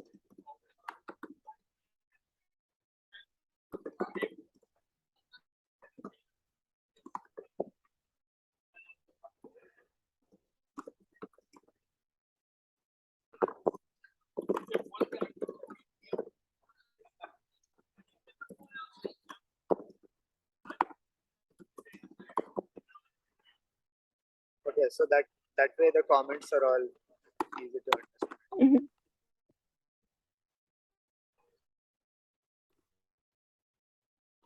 We can also make this under the if condition. Yeah.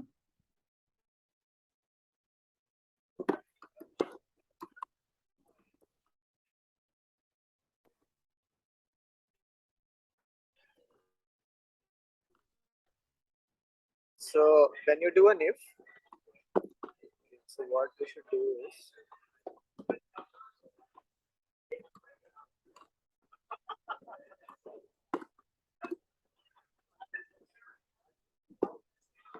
so if the pellets are present, so if you put a flower brackets here, one issue is that the top input will not directly come here. So you have to say that explicitly. Or you can say data is equal to dot. So the dot stands for the things from the previous process. But if you want a demo, I can just give you a quick one. Get the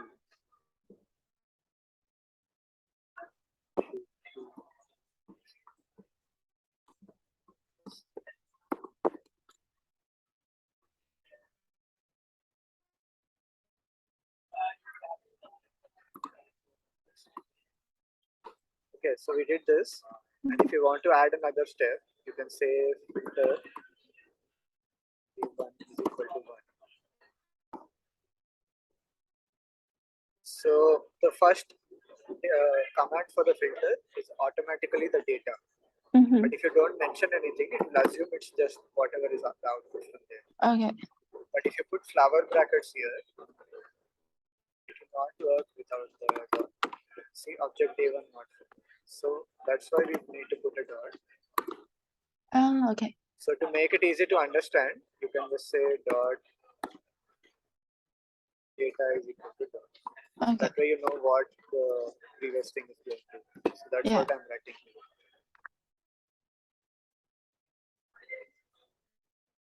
Alright, so pellet data went in, and okay, so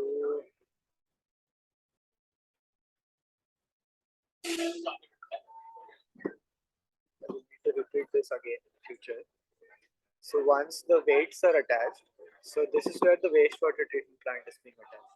Okay, so here it's already there. Pellets are present, then it's going to attach the data. One more thing it should do is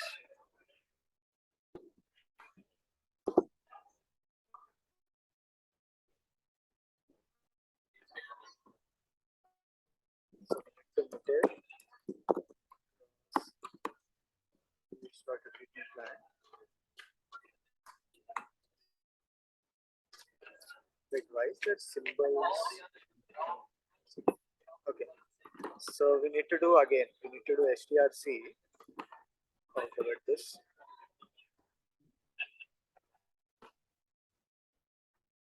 Okay, so we'll do a if else.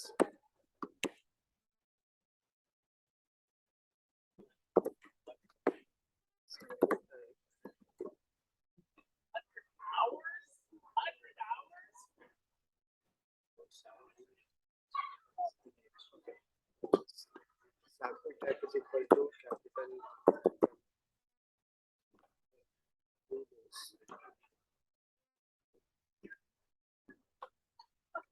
So what do we need to do? We need to attach small p to the products. Otherwise, just leave it as it is. So X means whatever it exists, right? Yeah. So this is also like a map command. So it takes this input, which is a series of values, right? Yeah. Because it's a full column. So it applies this function onto this column. Okay. And the input for this function is the dot x. So the dot x is each element in this column. Okay. Yeah. Yeah. So that's the easy way to understand this. Yeah. I like to move the brackets so it's easy to figure out.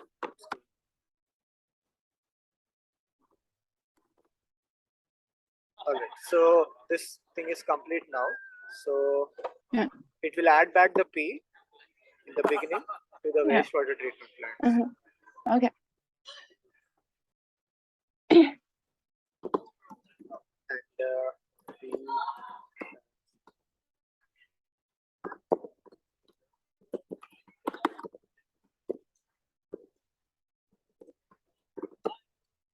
so now we have P in the with WWTP column, but don't have that in the as a variable column. Is that what we're doing? Yeah. Okay. It will not be in the assay variable, but that's a temporary column anyway. So yeah, it's being removed.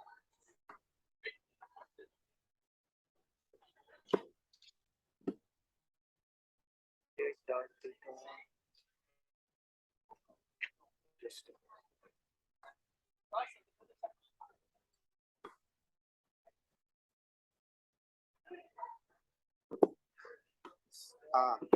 So for if we need this.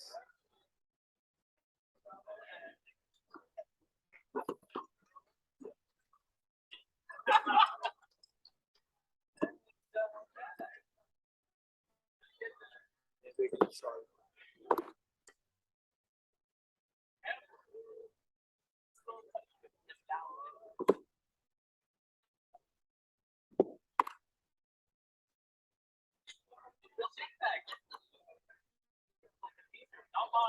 Okay, so most likely it's coming from here.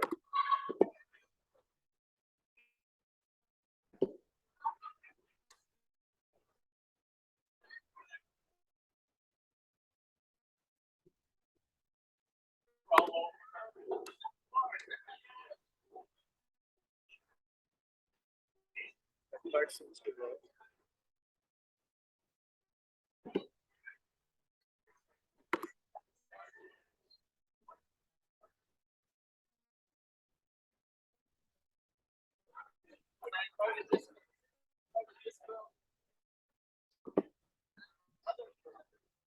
Seems like everything is working, but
this seems a little complicated. Yeah. It works all the way from here to there.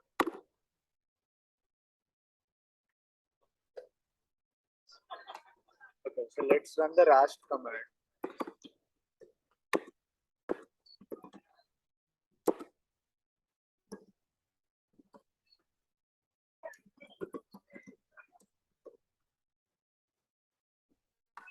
This also runs. What is wrong with this?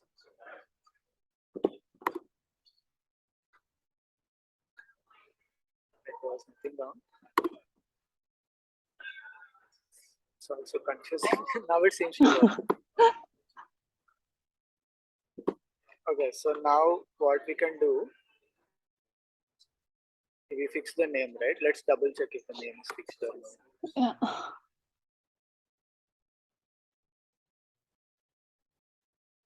Yeah, the pbint is back and now the full name is also. Yeah. Okay, so that's what we want. Now let's run all the way to the end. That won't work. Let's run to this stage.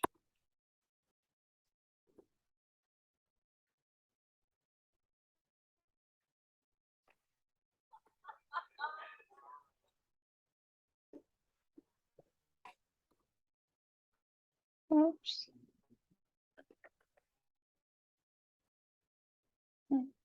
You know why this error is coming? Because you already opened that, right? Yeah, so we have to close that file.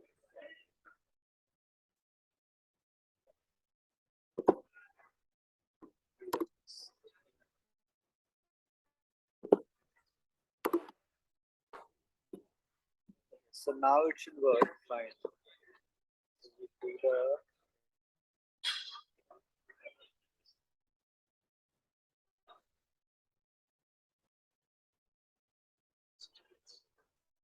the run logs.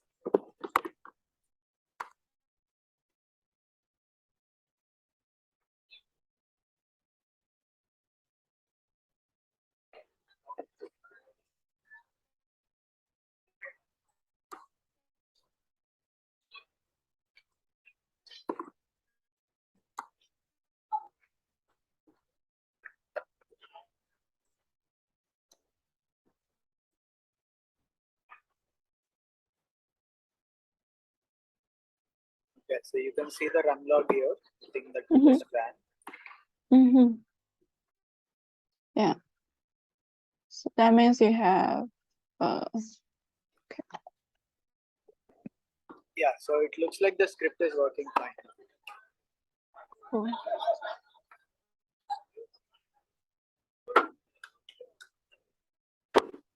Okay, so it's working good for pellet samples. Yeah. But what we need to make sure it works for non-pellet as well. So I'll move this back.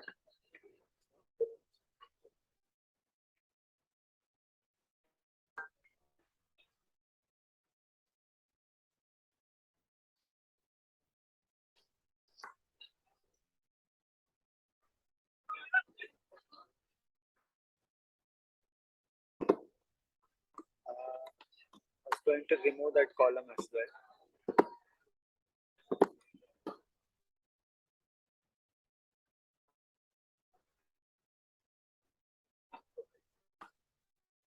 So let's test if this works.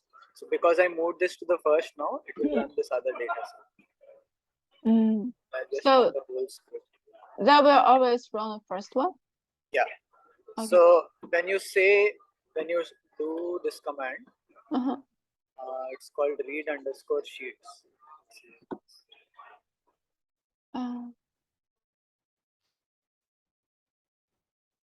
Selection. Put sheet. Okay, so this is the command.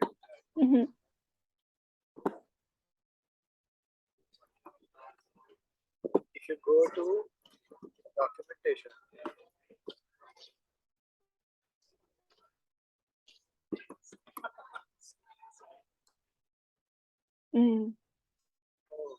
I think they renamed the function. It's called range_read.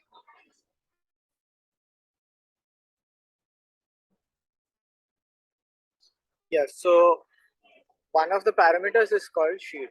So if sheet is null, sheet to read.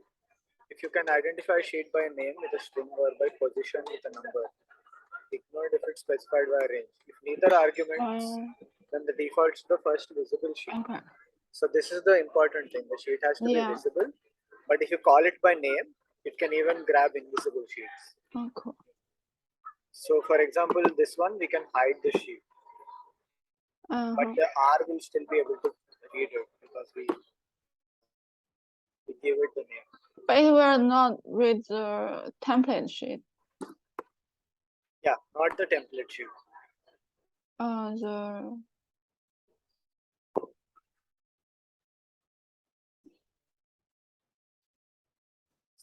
yes. Yeah, so but for this one, because we did not specify the name, because the name changes, right? So that's why we want it to be as general as possible. Okay. So it will read anything that's in the first position. Okay.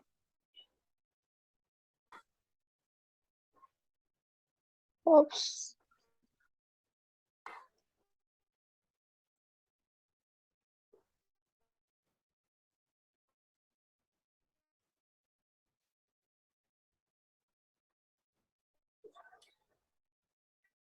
Okay, I think this has to do with the vaccine stuff.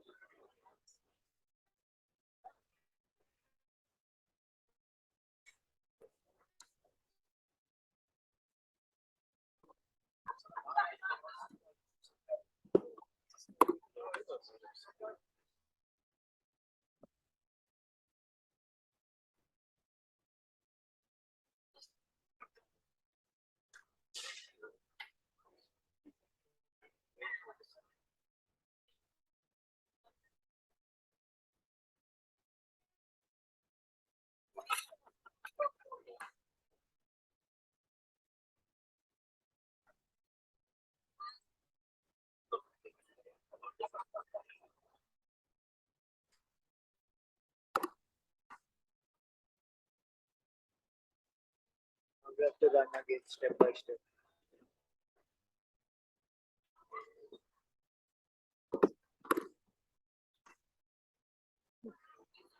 It works for that. Okay, it might be the extra stuff that we added.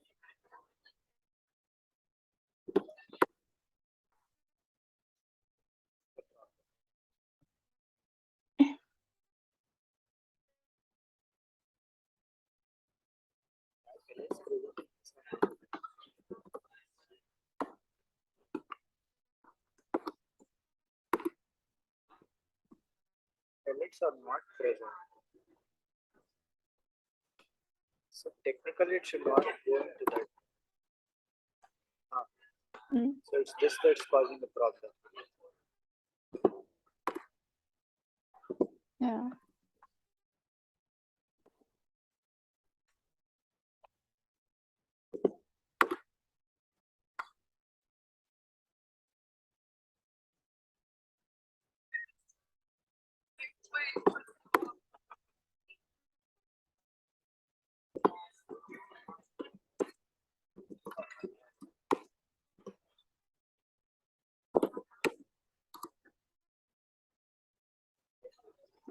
No idea what's going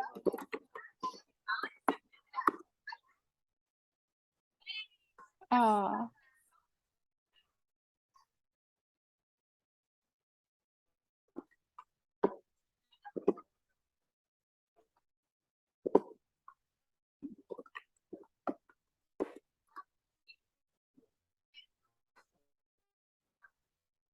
Oh, so it removed all the data for some reason.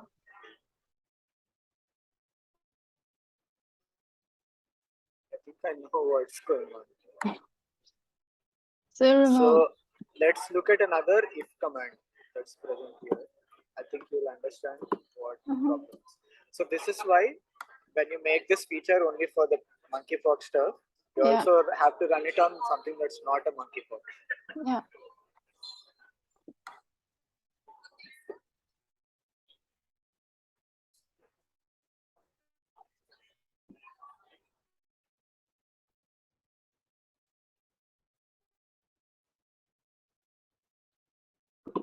So let's look for else.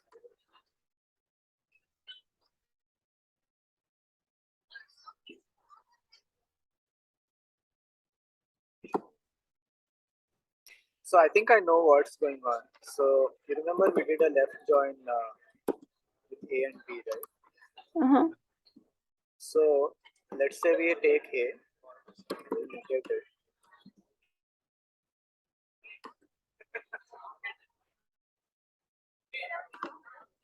Is equal to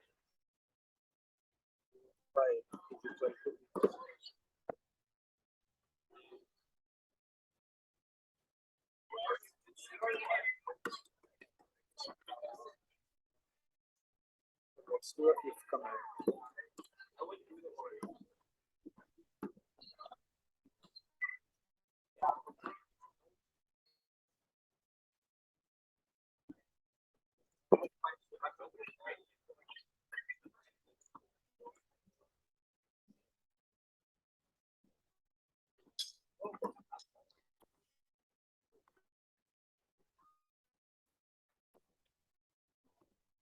Does this make sense?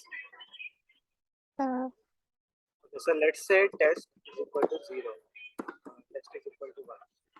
Now, so I'm saying, so I put an if command inside the brackets, just like how we put here. I'm saying only if test is a number that's not 0, it will do this step, and it will do the next step, which is joining. You need to close the if. Oh, no. No, the if has brackets around it, so it should be closed.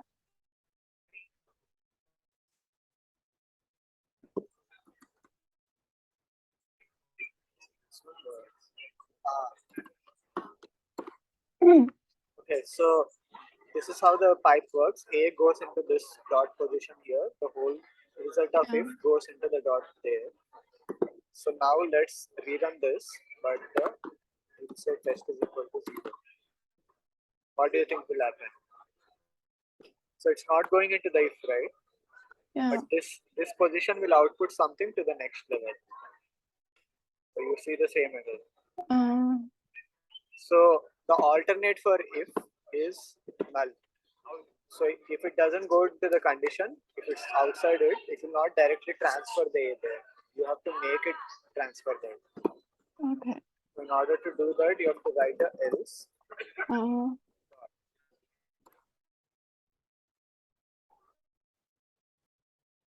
Will else be inside or outside the? Inside those brackets. Now it works. Yeah. So we have to do the same for both the if commands here. Okay. So let's take this down.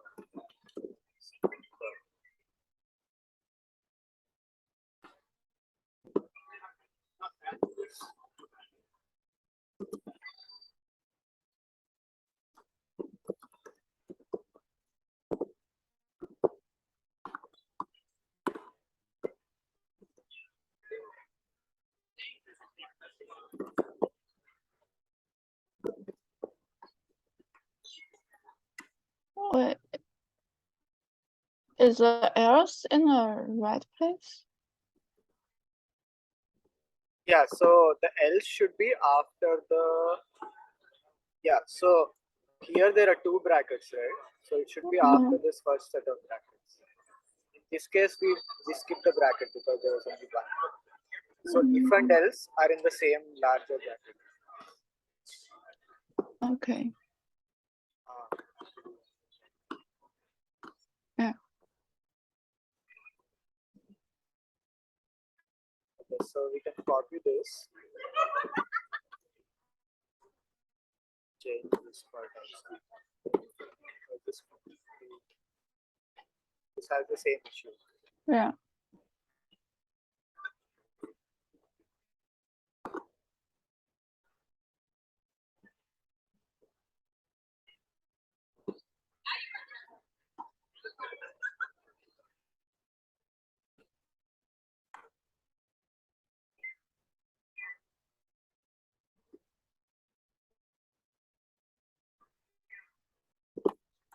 Let's see if this works.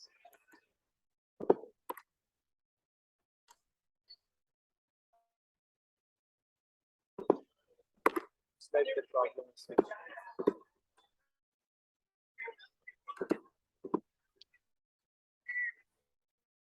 Let's do it the easy way, rerun the whole thing.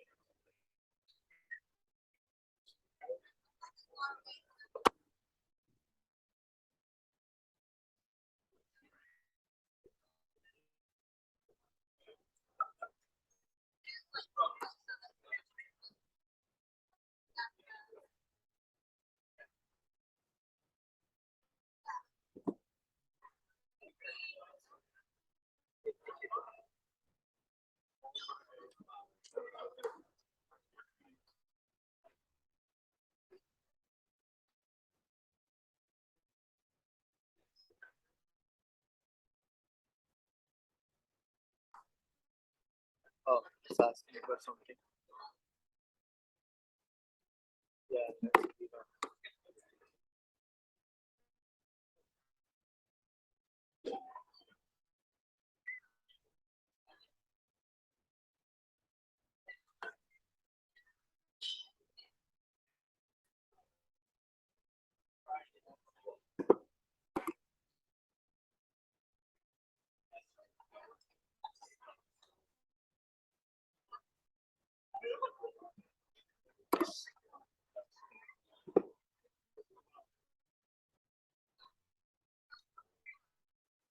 Okay, so now this seems to work.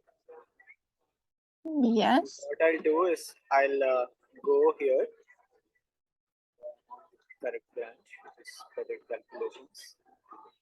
So this tool just makes it easy to see all the branches and stuff. But even if you don't have this, you can do it with Rstudio the way I showed you. Here, if you go and you select this file, Yeah. and then you just commit it, so it will do the same thing. But here I just have a, you can see the whole code. It's easier. So we have to list all the things that we added to code.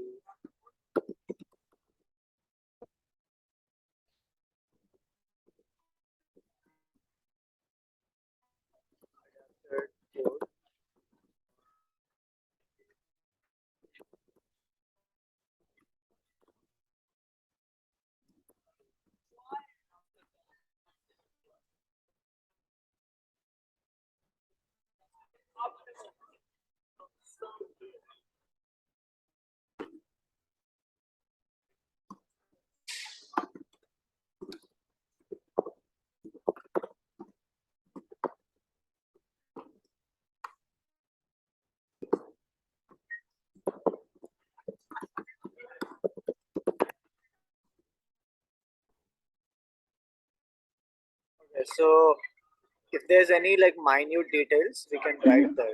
So this thing is already assumed, I guess. Yeah. But I can write removing.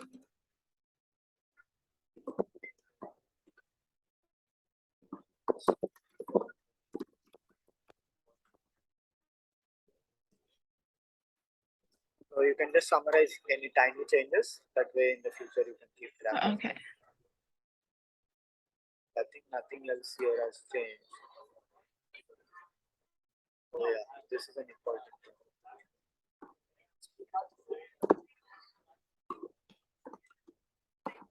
Change the order.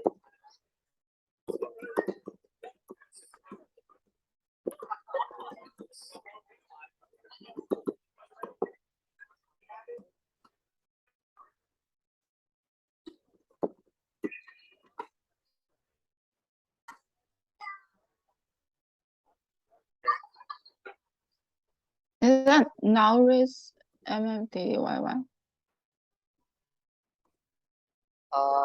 What do you mean? Is that nowRes or nowRes? The Oh, now, yeah. yeah.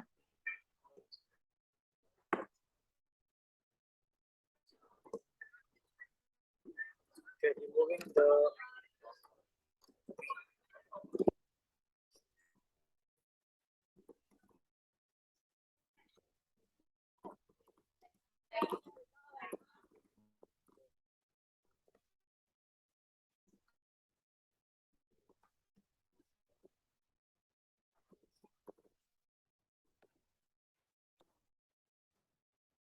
okay. So I think there's a lot of changes. That's why there's a lot of comments. Yeah.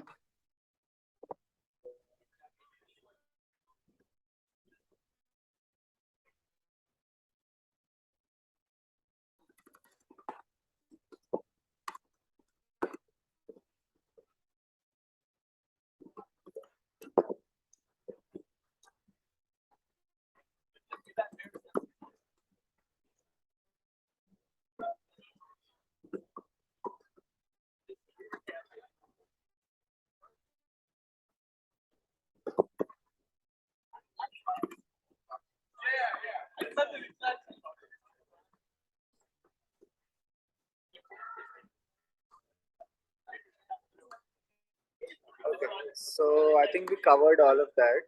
This is Yeah. just some separate notes that I write. Let me update that as well.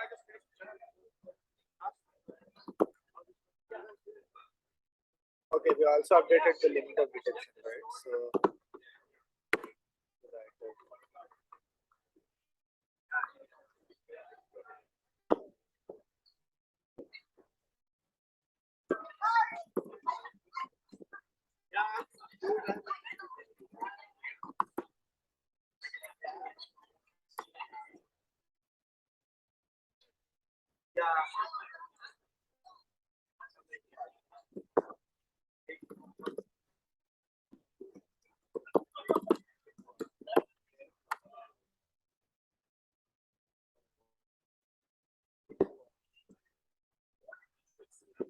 Okay, so anytime there's a new thing to do, I have been keeping notes of it. So I'll say that is done.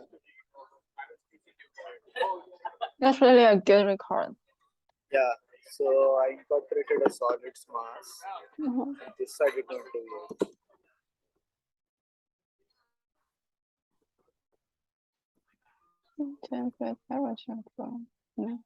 Oh yeah. So one thing was from the pellets. Yeah, I saw that. Yeah, so there used to be, I think a few values are so close to each other that when you subtract them, it becomes negative. So I was thinking R wouldn't know what to do. It will just divide by the negative value and it will output a negative thing. So if you want to avoid that, today we cannot do it. It will take a while to figure out where to do and what. But what you could try to do is you can make another branch and say negative weight check or something like that. You can name that. And you can look for the column where that's R is getting. You can say if negative values are seen here, just remove them, make it NA. Yeah. So that way the calculation doesn't go through. Yeah. That sounds good. I do it manually for now. Oh yeah. So you've been doing manually. Yeah. Yeah. That makes sense. Okay, so now we made all these changes.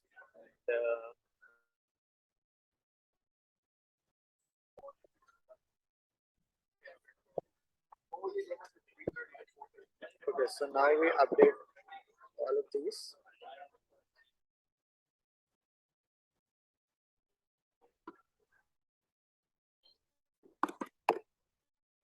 Okay, so when you commit, it only makes the addition onto your local computer.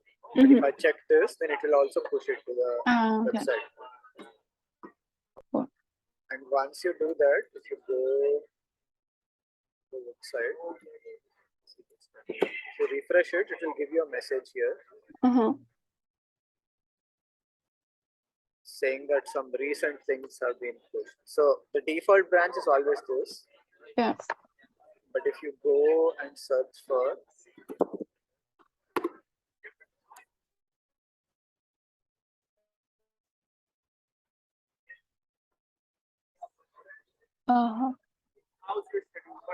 there should be something that says 2 minutes ago. Like 3 comments ahead. No.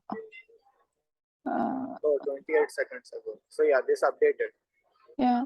Yeah. So what it's saying is we added 3 different commits to this branch, but in the same time I changed something in the master branch as well. So it's one commit behind that, and if you see this tree, you will understand what it's talking about. So this is the branch that we are working on, but the main branch is there, that one. Okay. So the main branch has one extra thing, and this has 3 extra things. Yeah, 1, 2, and 3. Ignore that red thing totally. It's for only a future thing. Okay. So again, here I also made the same changes, but so I removed these 2 because they were causing an error.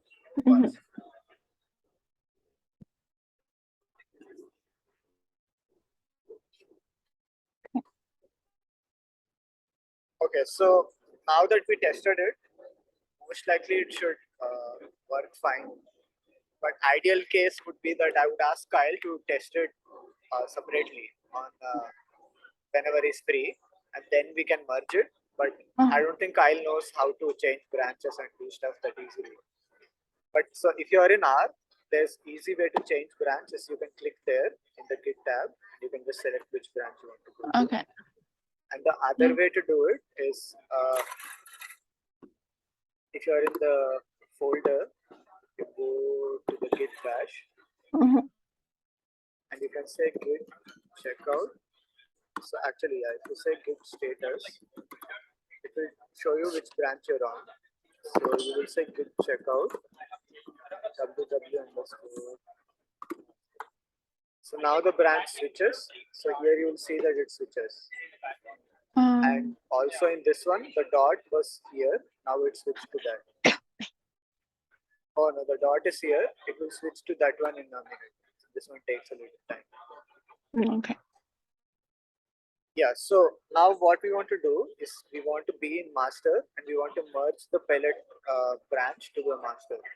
So there's a command here to do merge, but I'll actually show you what you will be doing.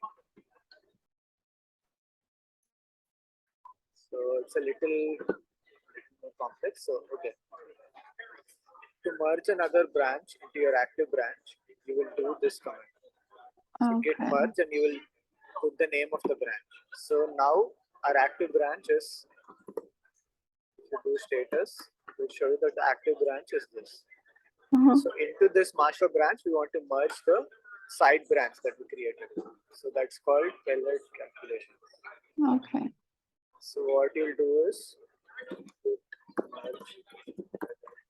If you keep typing, it will. If you keep press tab, it will auto-fill for you. Okay, so there's a merge detected, fix conflicts, and then commit the result. Okay, so the reason why there's a conflict is because I made independent changes to this and that. and some of those changes are on the same lines, so they are contradicting. Okay. Okay, so the contradictions are saved now into this file. So if you open this, it should update. Okay, also on the right you see that there's some red symbol, it's unmerged. Okay, so you look for these lines here. Yeah. And oh, you have to get rid of these. why does this come?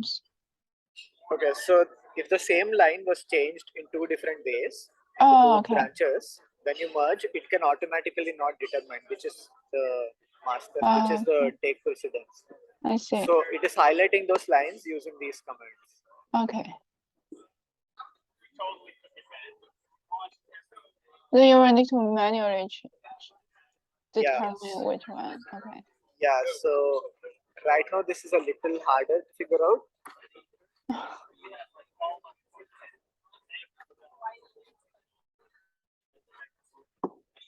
Okay, so I think this is what it is. But let's see. Okay, we are in the volumes data.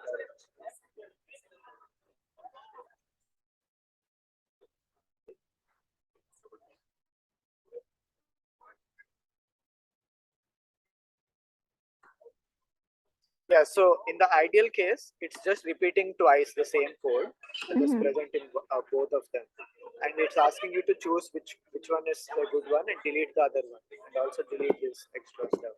Yeah. Oh, so this is actually the name of the branch.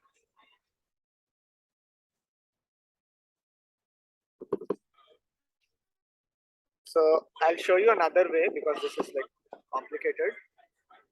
We want to ignore the changes in this and just make that as the main branch. So the way to do that is, it's not there in this page. This page only has a simple step. So merge with precedence.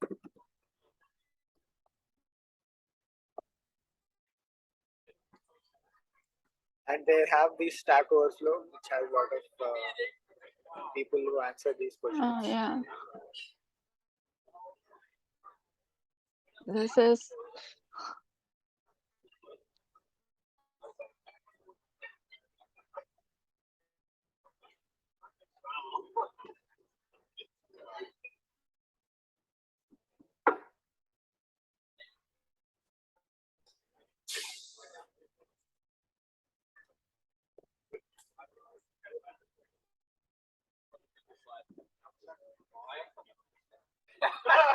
Okay, so we have to use this option that's called devs. That's what I understood. And we can look at the documentation.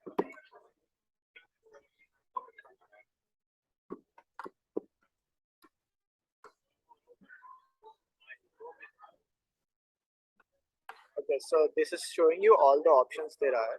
And okay, so I also have some pictures so make it easier to understand. So this is the master that we were on, and that's the side branch. We are trying to merge that into this. So that's what this is trying to do, make an arrow that way. So first we have to do this. We have to abort the existing thing. So we have to run this command.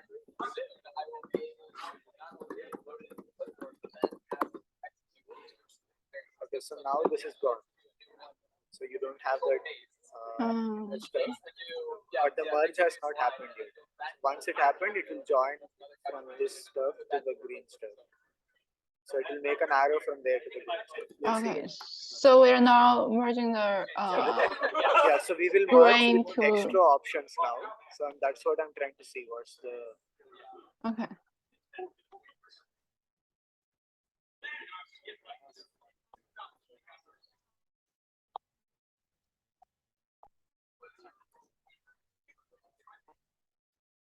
Okay, so there's git merge strategies. People write such a big answer, you don't know what's the important part.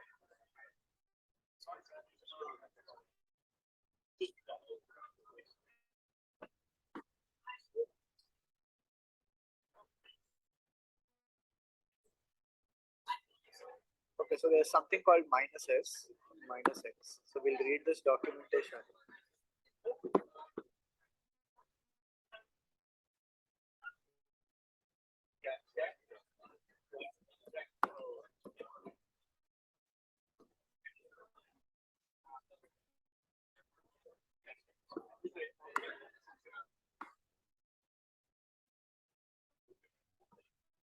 Okay, so we are in the master branch.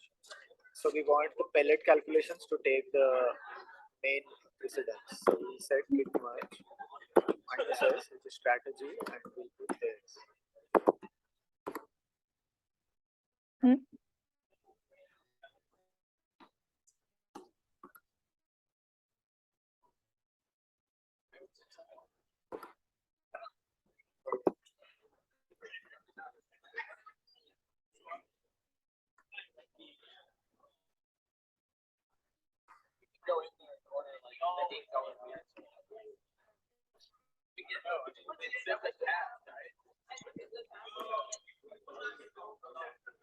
Oh, so it should be a minus x.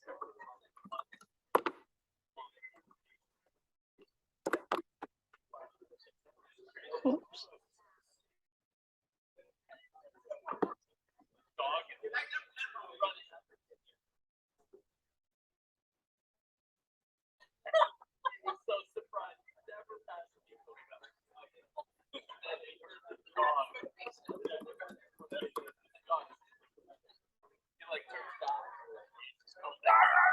Oh, we didn't specify the name of the branch.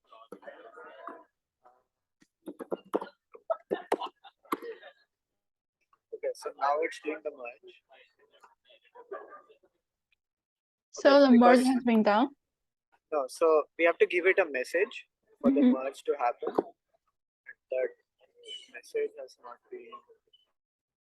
Please enter a commit message.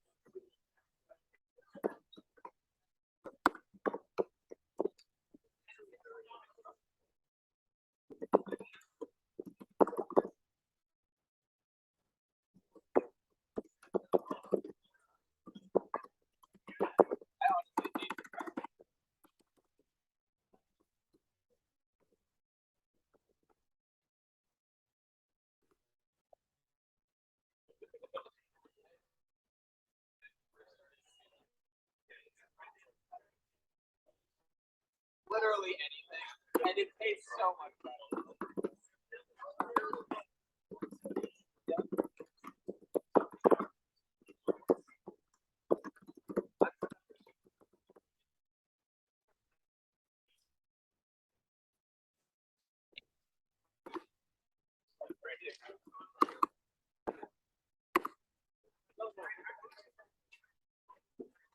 Look at how to use this.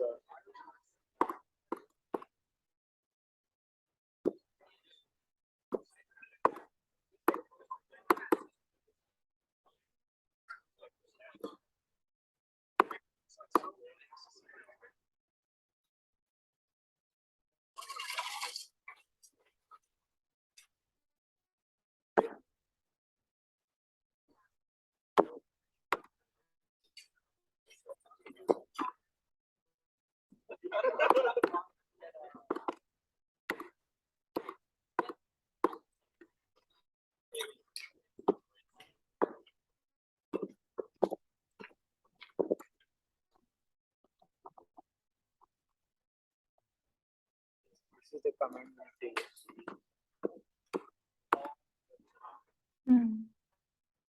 Okay, so it looks like it worked now.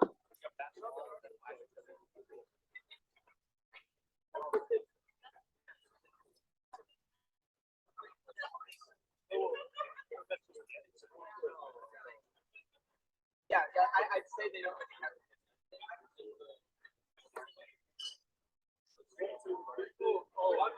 Yeah, this is the last story. You can see that Rstudio says it's ahead by 4 commits. So we need to push this to the master branch now, to the website.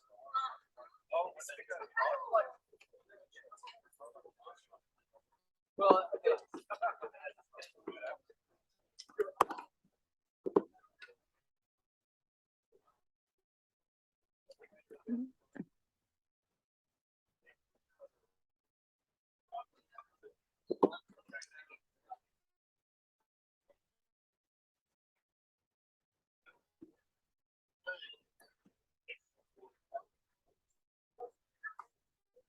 My computer has been struggling. Maybe this is. So okay, so here you can see a graphical summary. So 48 lines have been changed in that script, and 32 lines have been changed in that. So it's just a visual summary. Yeah. Very easy to understand. So you can see now that they're joined together. Has been joined.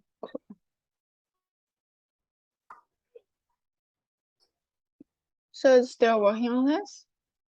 Yeah, so now it's in the main branch, and just to make sure that it's working, what we can do is let's bring some file. As for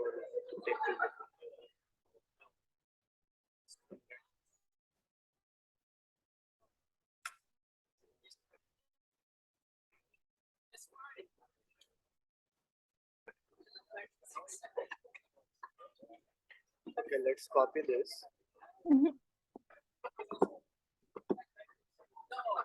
Duplicate this and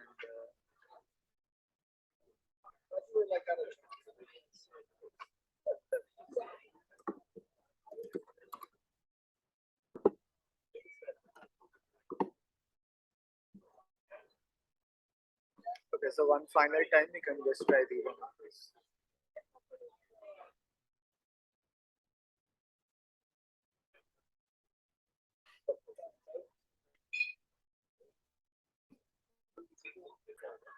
Yeah, sounds good.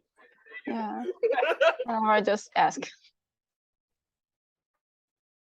A long meeting now. I will try to figure it out. I will leave you for today.